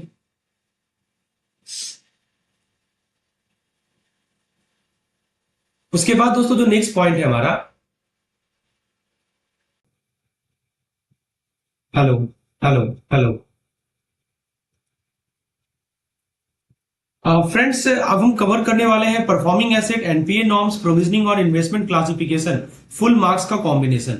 देखिए परफॉर्मिंग एसेट, अच्छा उससे पहले मैं आपको थोड़ा सा इसके बारे में समझा दूं, एक्सेप्टेंस एंड एंडोर्समेंट, फिर आगे हम लोग इसके बाद वाला जो टॉपिक है तो उसमें हम लोग परफॉर्मिंग है। ओके चलिए ठीक है। इसमें देखिए कुछ इंपॉर्टेंट पॉइंट्स हैं। सबसे पहले आप यह देखिए कि bank liable on behalf of customer, ठीक है। एक्सेप्टेंस और ये एंडोर्समेंट में क्या होता है कि बैंक लायबल होते हैं कस्टमर के बिहाफ में, और कॉन्ट्रा एंट्री होता है बैलेंस शीट में। कैसे होता है कॉन्ट्रा एंट्री, तो आपको मैंने कॉन्ट्रा एंट्री के बारे में पहले बताया था, asset constituent liability and liability, acceptance और एंडोर्समेंट। लेटर ऑफ क्रेडिट या गारंटी की बात करें तो यह बैंक के लिए लायबिलिटीज होती है, और यदि कस्टमर से काउंटर गारंटी लिया जा रहा है तो ये एसेट होता है बैंक के लिए। नॉन बैंकिंग एसेट एक्वायर्ड होता है, मान लीजिए लोन डिफॉल्ट हो जाए तो एसेट को एक्वायर करते हैं, और इसका जो प्रॉफिट हो रहा है या जो लॉस हो रहा है उसको हम लोग प्रॉफिट एंड लॉस में सेपरेटली शो करते हैं। कि पिछले बार सवाल आया था कि गोल्ड जो है वो किस में आता है, तो याद रखिएगा गोल्ड जो है वो इन्वेस्टमेंट में आता है, समझे। गोल्ड कैसे आता है दोस्तों, गोल्ड आता है हमारा इन्वेस्टमेंट में, और सिल्वर कैसे आता है, सिल्वर आता है हमारा अदर एसेट में, प्लीज याद रखिएगा। और लॉकर और सेफ डिपॉजिट वॉल्ट को एसेट में दिखाया जाता है अंडर द फर्नीचर। तो ये गोल्ड वाला खासकर याद रखिएगा, गोल्ड इन्वेस्टमेंट है, सिल्वर अदर एसेट में शो करता है, हम बैलेंस शीट में ऐसे शो करते हैं। और लॉकर या सेफ डिपॉजिट वॉल्ट को एसेट के रूप में दिखाते हैं अंडर द फर्नीचर हेड, ठीक है। नॉन बैंकिंग एसेट को हम लोग सेपरेटली शो करते हैं प्रॉफिट एंड लॉस अकाउंट में।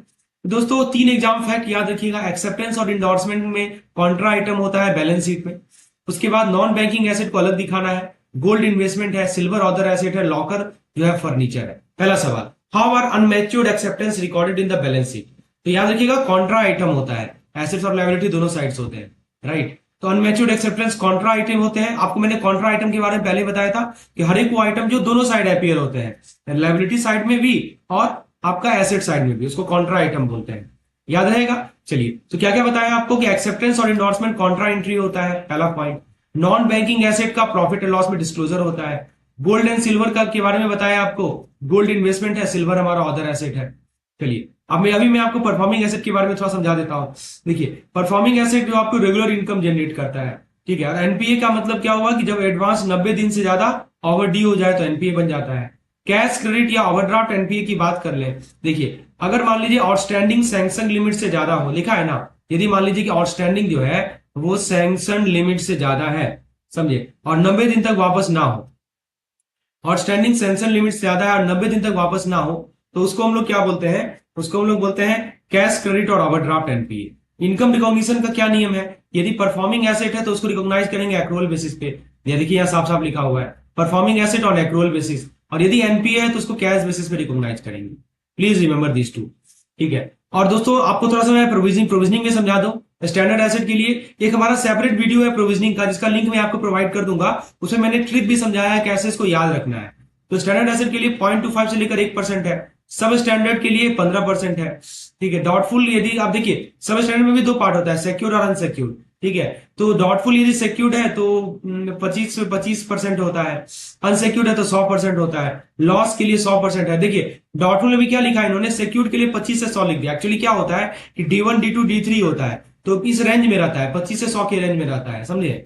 चलिए तो आप देखिए इन्वेस्टमेंट का क्लासिफिकेशन की बात कर ले, तो एक हमारा एसएलआर होता है। एसएलआर क्या होता है, गवर्नमेंट और अप्रूव्ड सिक्योरिटी इसके अंदर आता है। और एक होता है नॉन एसएलआर इन्वेस्टमेंट, इसके अंदर शेयर, डिवेंचर, सब्सिडरी, ये सभी चीजें आती हैं। तो दोस्तों ये सब पॉइंट याद रखेंगे। फिर से मैंने क्या बताया आपको कि एनपीए मतलब कि आपका एडवांस ओवरड्यू है, 90 दिन से ज्यादा तक एनपीए आएगा। परफॉर्मिंग एसेट को एक्रूअल बेसिस पे रिकॉग्नाइज कीजिए, एनपीए को कैश बेसिस पे रिकॉग्नाइज कीजिए, जो भी इंटरेस्ट मिल रहा है, ठीक है। और दोस्तों एसएलआर जो होता है वो गवर्नमेंट होता है, नॉन एसएलआर बाकी सब होता है। चलिए तो सवाल है कि एनपीए को कैसे, एनपीए पे जो इंटरेस्ट मिल रहा है उसको कैसे रिकॉग्नाइज करेंगे बैंक बुक पे, उसको रिकॉग्नाइज करेंगे कैश बेसिस पे ही, मतलब कि जब मिल जाए तभी रिकॉग्नाइज करेंगे, पहले नहीं रिकॉग्नाइज करना है, समझे। यही होता है कैश बेसिस। और एक्रूअल बोलता है कि पहले रिकॉग्नाइज कर लो। तो एनपीए का मतलब हुआ 90 दिन से ज्यादा ओवरड्यू है। प्रोविजनिंग सबका याद कीजिएगा, मैं आपको लिंक प्रोवाइड कर ही देता हूँ डिस्क्रिप्शन सेक्शन में उस वीडियो का, जिसमें मैंने फ्रेंड्स यहाँ पे अब हम बात करेंगे इसके आगे। बेसिकली एक टर्म है हमारा डेप्ट इक्विटी रेशियो, राइट, जिसको शॉर्ट में हम लोग डीईआर बोलते हैं। इन शॉर्ट वी कॉल डेप्ट इक्विटी रेशियो एज डीईआर। तो डीईआर के बारे में देखिए, ये होता क्या है कि टोटल लॉन्ग टर्म डेप्ट अपॉन शेयर होल्डर फंड, तो इस रेशियो को हम लोग बोलते हैं डेप्ट इक्विटी रेशियो। और इसका एक अल्टरनेट फॉर्मूला भी है कि आपको मान लीजिए कि शेयर होल्डर फंड की जगह टोटल लॉन्ग टर्म डेप्ट upon total long term fund, ये भी कभी कभी यूज होता है। क्योंकि देखिए फॉर्म को, इसका जो नंबर है ना, इसका नाम है ना, उसी में लिखा होगा डेप्ट अपॉन इक्विटी। तो डेप्ट अपॉन इक्विटी, आपको डेप्ट के बारे में पता होगा कि आपने लंबे अवधि के लिए जो बोरोइंग कर रखी है वो डेप्ट होता है। और इक्विटी यानी कि आपने जैसे कोई फर्म है, राइट, वो पैसा रेज करता है अपना शेयर अलॉट करके, अपना शेयर बेचता है, उसको इक्विटी बोलते हैं, ठीक है। तो ये दोनों का रेशियो होता है। और याद रखिएगा कि ये रेशियो आइडियल है। मान लीजिए कि रेशियो आपका 0.5 आया, तो मतलब कि डेप्ट जो है लॉन्ग टर्म फंड का आधा है। और यदि ये रेशियो 1 आ रहा है तो डेप्ट और शेयर होल्डर फंड बराबर है। तो जितना कम रहेगा ना उतना अच्छा है, समझे। और एक होता है हमारा प्रेफरेंस शेयर। प्रेफरेंस शेयर क्या होता है, जो कि 12 साल के अंदर रिडेवेबल होता है। देखिए preference share redeemable within 12 year, इसको हम लोग क्या मानते हैं, इसको हम लोग मानते हैं डेप्ट, they are treated like a dept, please remember it. तो उसको आप डेप्ट ही समझिए। तो ये जो हमारा डेप्ट इक्विटी रेशियो है ना, ये एक्सटर्नल यानी बाहर के लायबिलिटी और इंटरनल यानी शेयर होल्डर के फंड यानी इक्विटीज का रेशियो बताता है, राइट। यहाँ पे लिखा भी हुआ है, इसको हम लोग एक्सटर्नल इंटरनल इक्विटी रेशियो भी बोलते हैं। एक्सटर्नल इक्विटी का मतलब आउटसाइड लायबिलिटी, इंटरनल इक्विटी का मतलब टेंजिबल नेटवर्थ, राइट। तो इनके रेशियो को बताता है, इसलिए इसको एक्सटर्नल इंटरनल इक्विटी रेशियो भी कहते हैं। पब्लिक यूटिलिटी को थोड़ा ज्यादा रेशियो चलता है, क्योंकि उन्हें उनके फिक्स एसेट ज्यादा और रिटर्न स्टेबल होते हैं, ठीक है। तो पब्लिक यूटिलिटी में रेशियो ज्यादा होता है, क्योंकि heavy fix asset investment with azure return. तो दोस्तों एक सवाल है आपके सामने कि जैसे मान लीजिए कि लॉन्ग टर्म डेप्ट 5 लाख का है, शेयर होल्डर फंड 5 लाख का है, तो डीईआर कितना होगा, तो दोनों को डिवाइड कर देंगे ना तो 1 होगा, समझे। तो डेप्ट इक्विटी रेशियो कितना होगा, 1 होगा। और ये आइडियल पोजीशन है, समझे। तो डेप्ट इक्विटी रेशियो से पता चलता है कि कंपनी के फाइनेंशियल साउंडनेस और उसके कैपिटल स्ट्रक्चर का स्ट्रेंथ क्या है। तो हमने क्या क्या की पॉइंट बताया आपको, external equity outside liability, internal equity share holder fund, ideal ratio 1:1। इसका टाइप की बात की हमने, long term solvency ratio. Significance क्या है, ये फाइनेंशियल साउंडनेस आपको बताता है। चलिए अब बात करते हैं हम लोग करंट रेशियो की। तो फ्रेंड्स देखिए करंट रेशियो के बारे में जो कंपनी की शॉर्ट टर्म फाइनेंशियल हेल्थ बताता है, ये क्या बताता है कि कंपनी की शॉर्ट टर्म, करंट का मतलब ये होता है कि विद इन 12 मंथ, ठीक है, शॉर्ट टर्म हेल्थ बताता है ये कौन, करंट रेशियो। इसका फॉर्मूला भी बहुत सिंपल है, current asset upon current liability यानी सीए अपॉन सीएल, ये होता है करंट रेशियो। करंट एसेट में क्या क्या आता है दोस्तों, कैश और वो एसेट आते हैं जो 1 साल के अंदर कैश में बदले जा सकते हैं। तो कैश आएगा प्लस वो एसेट आएगा जिसको आप कैश में 1 साल के अंदर बदल सकते हैं, समझिए। अच्छा लेकिन एक चीज याद रखिएगा, प्रीपेड एक्सपेंस भी आता है, ठीक है, तो क्या एक्सक्लूड होता है? तो एक्सक्लूड होता है, मान लीजिए 6 महीने से ज्यादा का जो बुक डेप्ट है और जो लूज टूल है उसको हम लोग एक्सक्लूड करते हैं, उसको हम लोग इंक्लूड नहीं करते हैं, समझे? तो दोस्तों करंट एसेट के अंदर कैश आएगा प्लस हर एक वो एसेट आएगा जिसको आप कैश में 1 साल के अंदर कन्वर्ट कर सकते हैं। पूछेगा बताओ प्रीपेड एक्सपेंस करंट एसेट में आएगा क्या? हाँ आएगा। मतलब आपने कोई खर्चा मान लीजिए पहले से पेमेंट कर रखा है, आपने रेंट को एडवांस में पेमेंट कर दिया, ये तो होता है प्रीपेड एक्सपेंस। क्या नहीं आएगा? जो बुक डेप्ट 6 महीने से ज्यादा का है, लूज टूल्स है, वो नहीं आएगा, समझे? और आइडियल करंट रेशियो कितना है? 1.2 से लेके 2 के बीच में होगा, समझे? इसका मतलब कंपनी अपने शॉर्ट टर्म ऑब्लिगेशन को कंफर्टेबली मीट कर पा रही है। क्योंकि देखो दोस्तों आप देखेंगे तो current asset upon current liability है, यदि ये रेशियो मान लीजिए कि आपका 1 से ज्यादा है तो इसका मतलब क्या हुआ कि करंट एसेट जो है करंट लायबिलिटी से ज्यादा है, राइट? तो आइडियल रेशियो कहा जाता है कि 1.2 से 2 के बीच में, राइट? मतलब हमारे पास सफिशियंट शॉर्ट टर्म लिक्विडिटी है अपने करंट नीड को, शॉर्ट टर्म नीड्स को फुलफिल करने के लिए, राइट? और दोस्तों कंपनी अपने शॉर्ट टर्म ऑब्लिगेशन को कंफर्टेबली मीट कर रही है, यही मतलब हुआ इसका। और दोस्तों अगर रेशियो बहुत ज्यादा हो तो क्या होगा? इसका मतलब कि पैसे जो है आइडल रिसोर्स में फंसा हुआ है। कभी कभी रेशियो बहुत ज्यादा होता है, मतलब कि हमारा करंट एसेट बहुत ज्यादा है करंट लायबिलिटी से, तो इसका मतलब इसका सिंपल सा मतलब है कि हमारा जो पैसा है ना वो आइडल आइडल आइडल पड़ा हुआ है, समझे? तो वो भी एफिशिएंट नहीं है। तो इसीलिए कहा जाता है कि नहीं ज्यादा ज्यादा हो नहीं ज्यादा कम हो, समझे? आइडियल है 1.2 से लेके 2 के बीच में। तो दोस्तों याद रखिएगा करंट रेशियो दिखाता है फाइनेंशियल स्टेबिलिटी और क्रेडिटर को सेफ्टी मार्जिन दिखाता है। तो यदि रेशियो लो है मतलब हम शॉर्ट टर्म ऑब्लिगेशन को मीट नहीं कर पा रहे हैं, हाई रेशियो है मतलब फंड यूटिलाइजेशन हमारा सही नहीं है, समझे? ये सब पॉइंट को याद रखिएगा। अब वर्किंग कैपिटल का फॉर्मुला देख लीजिए, current asset minus current liability, ठीक है? यदि वर्किंग कैपिटल बहुत कम है तो risk of insolvency, I think we have discuss it several time. तो जैसे देखिए करंट एसेट दिया हुआ है 4 लाख का, करंट लायबिलिटी दिया हुआ है 2 लाख का, आपसे पूछेगा सीआर बता दो, तो 4/2 यानी 2 हो जाएगा। और 2 जो है आइडियल केस है, क्योंकि मैंने आपको बता दिया था कि 1.2 से लेके 2 तक जो है हमारा आइडियल माना जाता है करंट रेशियो। तो ये हमने क्या बताया आपको करंट रेशियो के बारे में? फॉर्मूला पहले बताया, current asset upon current liability, ideal range बताया। लो रेशियो क्या इंडिकेट कर रहा है कि आपकी सॉल्वेंसी बहुत पुअर है, हाई रेशियो इंडिकेट कर रहा है कि आपकी फंड आइडल है, और ये शॉर्ट टर्म सॉल्वेंसी को इंडिकेट करता है, याद रखिएगा। चलिए इसके बाद जो इंपॉर्टेंट रेशियो है दोस्तों, ठीक है, तो वो हमारा आप देख सकते हैं यहाँ बताया जा रहा है कि क्विक रेशियो बोलते हैं या इसको एसिड टेस्ट रेशियो बोलते हैं, ठीक है? ये क्या होता है? इसमें दोस्तों बेसिकली ये बताता है कि कंपनी के पास तुरंत पैसा देने लायक कितने एसेट है। तो इसका जो फॉर्मूला होता है ना, liquid asset upon current liability. तो जिसे आप करंट रेशियो को देखेंगे तो वहां पे current asset upon current liability था, यहाँ पे यदि क्विक रेशियो को देखेंगे तो यहाँ पे quick asset upon current liability, बस अंदर इतना सा है, करंट एसेट की जगह क्या आ गया? क्विक एसेट आ गया। अब क्विक एसेट कैसे निकालेंगे? तो करंट एसेट में से जो इन्वेंट्री है, जो प्रीपेड एक्सपेंस है, वो सब हटा दीजिए तो आपको लिक्विड एसेट मिल जाएगा, या लिक्विड एसेट बोले। क्योंकि देखिए इन्वेंट्री को समय लगता है, तुरंत आप कैश में होता जल्दी नहीं बदल सकते हैं, और प्रीपेड एक्सपेंस को भी समय लगता है, तो उसको घटा के आप लिक्विड एसेट निकाल सकते हैं। मतलब ये करंट एसेट में इन्वेंट्री और प्रीपेड एक्सपेंस माइनस कर देना है तो लिक्विड एसेट मिल जाएगा। अब देखिए क्विक रेशियो यदि 1 से ज्यादा है तो इसका मतलब क्या हुआ? इसका मतलब है कि कंपनी की शॉर्ट टर्म लिक्विडिटी स्ट्रांग है और वो फटाफट बिल पे कर सकती है, समझे ना? मतलब ये हुआ कि कंपनी की जो शॉर्ट टर्म लिक्विडिटी है वो स्ट्रांग है और फटाफट वो अपने बिल को पे कर सकती है। और दोस्तों करंट रेशियो और क्विक रेशियो के बीच की फर्क यह दिखाता है कितना पैसा इन्वेंट्री में फंसा हुआ है, जिसका तुरंत कैश में कन्वर्जन होना मुश्किल है, ठीक है ना? तो जितना ज्यादा रेशियो डिफरेंस रहेगा इन दोनों के बीच में तो मतलब कि आपका इन्वेंट्री होल्डअप ज्यादा है, समझे? इसका दूसरा नाम होता है एसिड टेस्ट रेशियो या क्विक रेशियो, समझे? दोनों नाम इसको बोल सकते हैं, एसिड टेस्ट रेशियो या क्विक रेशियो बोल सकते हैं। इसके अंदर स्टॉक और प्रीपेड एक्सपेंस नहीं आता है। यदि आपका क्विक रेशियो हाई है, क्विक रेशियो हाई होने का क्या मतलब होता है कि लिक्विडिटी स्ट्रांग है। यदि क्विक रेशियो लो है मतलब कि आपका इन्वेंट्री एक्सेस है, समझे? क्विक रेशियो हाई होने का मतलब आपकी लिक्विडिटी क्या है? स्ट्रांग है, समझे? और क्विक रेशियो लो होने का मतलब कि आपकी इन्वेंट्री एक्सेस है, बस याद रखिएगा इसको। जैसे कि यहाँ पे एक सवाल दिया हुआ है, देखिए करंट एसेट दे रखा है 5 लाख का, इन्वेंट्री दे रखा है 1.5 लाख का, प्रीपेड दे रखा है 50,000 का, करंट लायबिलिटी दे रखा है 3 लाख का, क्विक रेशियो बता रहा है। तो सबसे पहले आप देखिए इन्वेंट्री प्रीपेड एक्सपेंस को करंट एसेट से घटा दीजिए, यानी 2 लाख घटा लेंगे तो 3 लाख हो जाएगा। तो 3 लाख आपका क्या हो गया? करंट ये क्विक एसेट हो गया। करंट लायबिलिटी कितना है? वो भी 3 लाख है, तो रेशियो 1:1 हो जाएगा, सी नंबर ऑप्शन करेक्ट होगा, समझे? तो दोस्तों फॉर्मुला याद रखिएगा क्विक एसेट का, liquid asset upon current liability, ideal ratio 1 से ज्यादा होना चाहिए। एग्जांपल मैंने बताया स्टॉक एंड प्रीपेड, सिग्निफिकेंस क्या है आपका, इंस्टेंट सॉल्वेंसी देता है, और इसका दूसरा नाम है हमारा एसिड टेस्ट रेशियो। चलिए ये सब पॉइंट याद रखेंगे।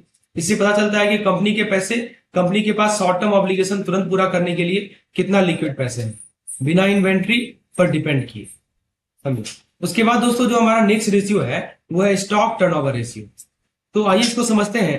यहाँ पे दोस्तों इसका जो फॉर्मूला आप देख सकते हैं कि COGS अपॉन एवरेज इन्वेंट्री, ये इसका फॉर्मूला होता है। तो यहाँ पे आप एक वर्ड देखेंगे एवरेज इन्वेंट्री। तो एवरेज इन्वेंट्री का मतलब क्या होता है कि ओपनिंग स्टॉक और क्लोजिंग स्टॉक का एवरेज।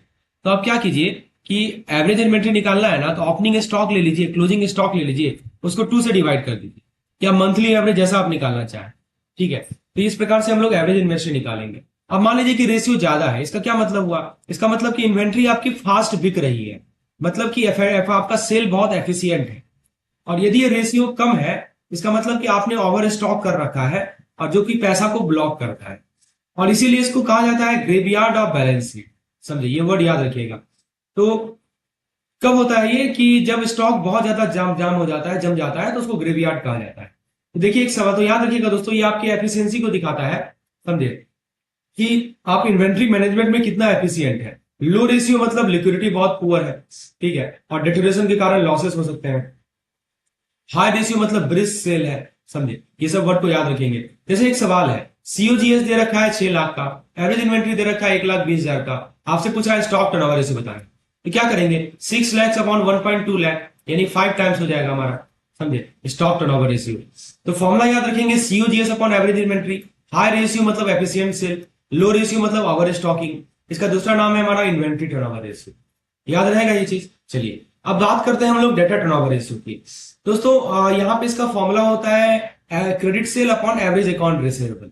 तो अकाउंट रिसीवेबल में ट्रेड डेटर और बिल रिसीवेबल शामिल होते हैं। 2 चीज होते हैं, ट्रेड डेटर, डेटर समझते हैं ना, यानी जो जिसने हमसे उधार लिया है, जिससे हमको पैसा लेना है, और बिल यानी कि बिल जो अभी तक ड्यू होना बाकी है, ये दोनों आते हैं, समझे। तो ये दोनों मिलकर हमारे अकाउंट रिसीवेबल बनते हैं, और हमने कितना क्रेडिट पे दिया है वो लेते हैं नंबरेटर में, समझिए। तो यदि ये रेशियो हाई है तो मतलब कि हमारा कलेक्शन बहुत एफिशिएंट है, समझे, हमारा जो कलेक्शन है वो बहुत एफिशिएंट है, और हमारी लिक्विडिटी बहुत अच्छी है, समझे। और बेसिकली एक होता है हमारा डेब्ट कलेक्शन पीरियड। तो इसमें क्या करते हैं कि मंथ और डे इन अ ईयर, मान लीजिए साल में कितना महीना है, कितना दिन है, वो ले लीजिए, और डेटा टर्नओवर जो हमने ऊपर निकाला है उसे डिवाइड कर दीजिए, या निकाला है ना डेटा टर्नओवर, इसे डिवाइड कर दीजिए, तो आपको पता चल जाएगा कि रेशियो, ये डेटा कलेक्शन पीरियड क्या है। मतलब अगर कलेक्शन पीरियड लंबा है तो मतलब कि पैसा रुक गया है, कैश फ्लो हमारा वीक होगा, समझिए, ऐसा ब्लॉक है, वीक कैश फ्लो होगा।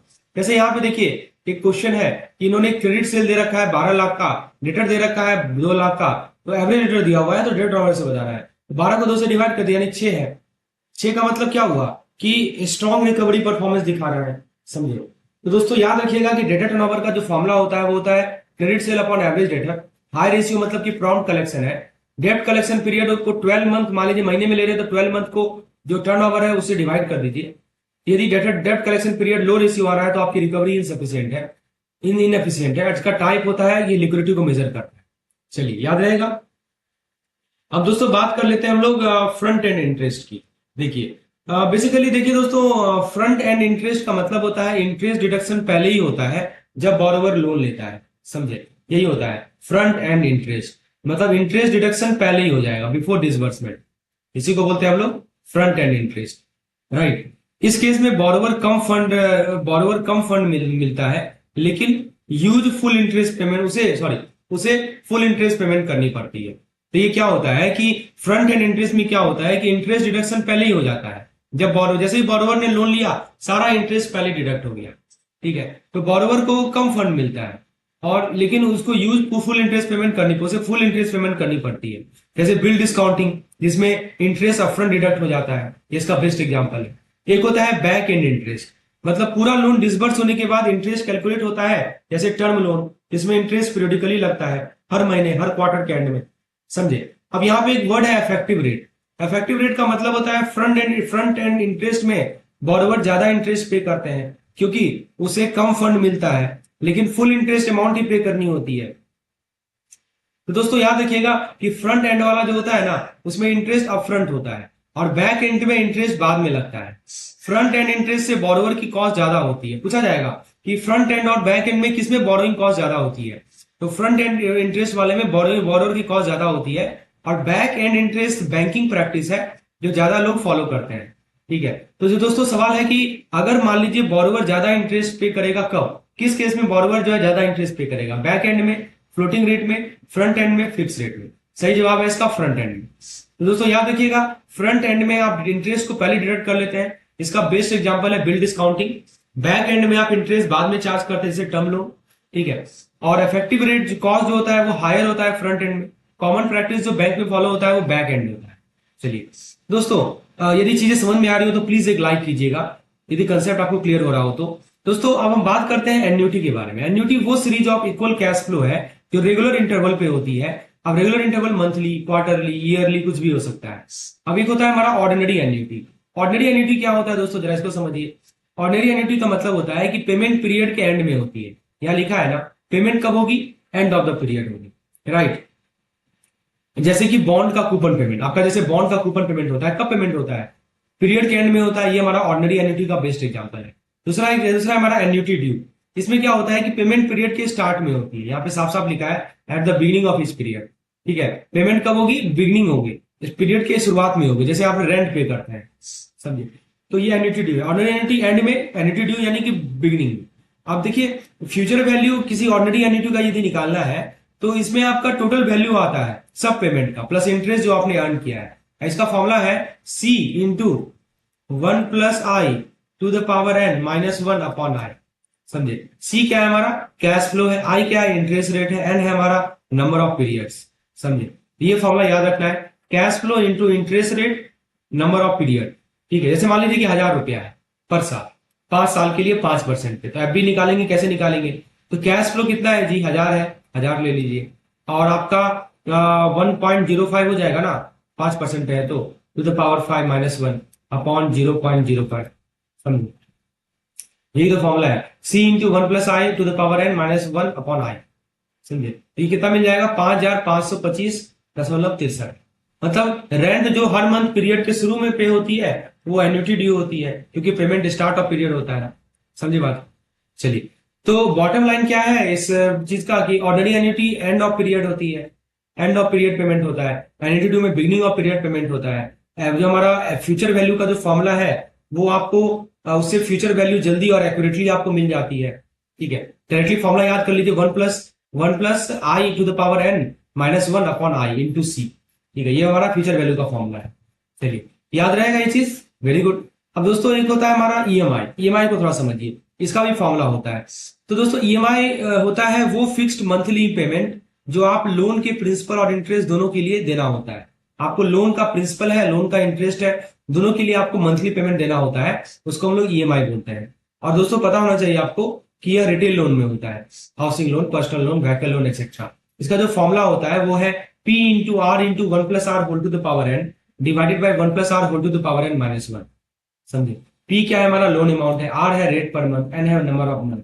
समझे, ये फॉर्मूला होता है हमारा ईएमआई निकालने का। फिर से बता दें, P into r into 1 plus r whole to the power n upon 1 plus r whole to the power n minus 1। समझे, इससे आप ईएमआई निकाल सकते हैं, ईएमआई कैलकुलेट कर सकते हैं। समझे, P है हमारा लोन अमाउंट, R है हमारा रेट पर मंथ यानी कि मंथली इंटरेस्ट रेट, और N है हमारा नंबर ऑफ मंथ। अगर मान लीजिए इंटरेस्ट रेट है 12% पर एनम, तो मंथली रेट कितना हो जाएगा, मंथली रेट 1% हो जाएगा ना। समझे, या आप इसको 0.01 लिख दीजिए। जैसे मान लीजिए कि आपका 1 लाख रुपया है। समझे, 1 लाख का आपने लोन लिया, 12% इंटरेस्ट है, एनुअल इंटरेस्ट है, और 12 महीने के लिए लिया, तो फॉर्मूला में पुट कर दीजिए ना, P into r into 1 plus r whole to the power n upon 1 plus r whole to the power n minus 1। तो P की जगह क्या लिखिएगा, 1 लाख लिख दीजिएगा, R की जगह 12%। लेकिन बस ध्यान में इस बात का रखना है कि जो R लेंगे ना वो मंथ पर लेंगे, रेट पर मंथ लेंगे। आपको एनुअल रेट दिया होगा उसको 12 से डिवाइड कर दीजिएगा, तभी मंथली रेट मिलेगा। और N कितना महीना का आप निकाल रहे हैं, जैसे मान लीजिए कि 12 महीना का निकाल रहे हैं तो N 12 ले लीजिए। समझे, तो दोस्तों याद रखिएगा कि ईएमआई में ना प्रिंसिपल और इंटरेस्ट का कॉम्बिनेशन होता है जो टाइम के साथ चेंज होता है। जैसे जैसे आप इंस्टॉलमेंट पे करते जाते हैं आपका जो इंटरेस्ट पोर्शन है वो कम होता जाता है, प्रिंसिपल आपका बढ़ते जाता है। और ईएमआई डिपेंड करता है किस पे, सिर्फ लोन अमाउंट, रेट और टेनर पे डिपेंड करता है। आप फॉर्मूला को भी देख सकते हैं, P into r into 1 + r whole to the power n। तो देख रहे हैं ना किस पे डिपेंड कर रहा है, लोन का अमाउंट क्या है, आपका रेट क्या है, आपका टेनर क्या है, इन सब पे डिपेंड कर रहा है। तो ईएमआई से आपके लोन रिपेमेंट का फिक्स प्लान सेट होता है जो आपके बजट को इजी और मैनेजेबल बनाता है। चलिए ये बातें ध्यान रहेंगे हम लोग। उसके बाद दोस्तों जो हमारा नेक्स्ट पॉइंट है वो है बुलेट और बैलून रिपेमेंट। तो इसको देख लीजिए क्या होता है। तो फ्रेंड्स देखिए, बुलेट रिपेमेंट में पूरा लोन प्रिंसिपल के साथ टर्म के एंड में रिपे होता है। बुलेट में क्या होता है कि पूरा का पूरा जो लोन है वो प्रिंसिपल के साथ टर्म के एंड में रिपे करना होता है। इंटरेस्ट अलग अलग पीरियड में या फाइनल पेमेंट में एक साथ दिया जा सकता है। यहाँ पे देखिए लिखा गया है बुलेट रिपेमेंट के बारे में, entire loan principal repaid at the end of the term. यानी पूरा का पूरा लोन का प्रिंसिपल एक साथ टर्म के एंड में आपको रिपे करना होता है। इंटरेस्ट अलग अलग पीरियड में या फाइनल पेमेंट के साथ दिया जा सकता है। अब देखिए ये तो हो गया बुलेट रिपेमेंट की बात। इंटरेस्ट को आप या तो पीरियडिकली दीजिए या तो फाइनल इंस्टॉलमेंट दीजिए। एक होता है सिंकिंग फंड। सिंकिंग फंड क्या होता है दोस्तों? सिंकिंग फंड एक ऐसा फंड है जिसे रेगुलर इक्वल डिपॉजिट करके टाइम के साथ एक्यूमुलेट करते हैं। लिखा है ना, created by equal periodic deposit to accumulate repayment amount. ठीक है, और यह यूजुअली बॉन्ड या एसेट के रिप्लेसमेंट के लिए यूज होता है। इसका फॉर्मूला क्या है? a into 1 + i whole to the power n -1/i। ये हमारा फॉर्मूला है सिंकिंग फंड का। ये देखिए ना, फॉर्मूला देखिए आपको नहीं लग रहा है कि फ्यूचर वैल्यू ऑफ एन्युटी जैसा ही फॉर्मूला है? अभी तो आपने देखा है इसको। यहाँ देखिए एक बार मैं आपको फिर से दिखाता हूँ। अभी तो आपने जो आपको मैंने बताया था ना 1 + i whole to the power, ये देखिए यही तो है। तो सिंकिंग फंड का फॉर्मूला एग्जैक्टली सेम है, कुछ नया नहीं याद करना है। बस समझ लीजिए एक ऐसा फंड है जिसे रेगुलर इक्वल डिपॉजिट करके टाइम के साथ एक्यूमुलेट करते हैं, जिससे मैच्योरिटी पे लोन रिपेमेंट आसान हो जाता है। ठीक है, मतलब आप रेगुलरली इतना पैसा बचा रहे हैं, एक्यूमुलेट करते जा रहे हैं और बाद में आसानी से आप लोन को रिपे कर सकते हैं। तो बॉन्ड या एसेट का रिप्लेसमेंट के लिए यूज होता है। ये फॉर्मूला भी आपके सामने है।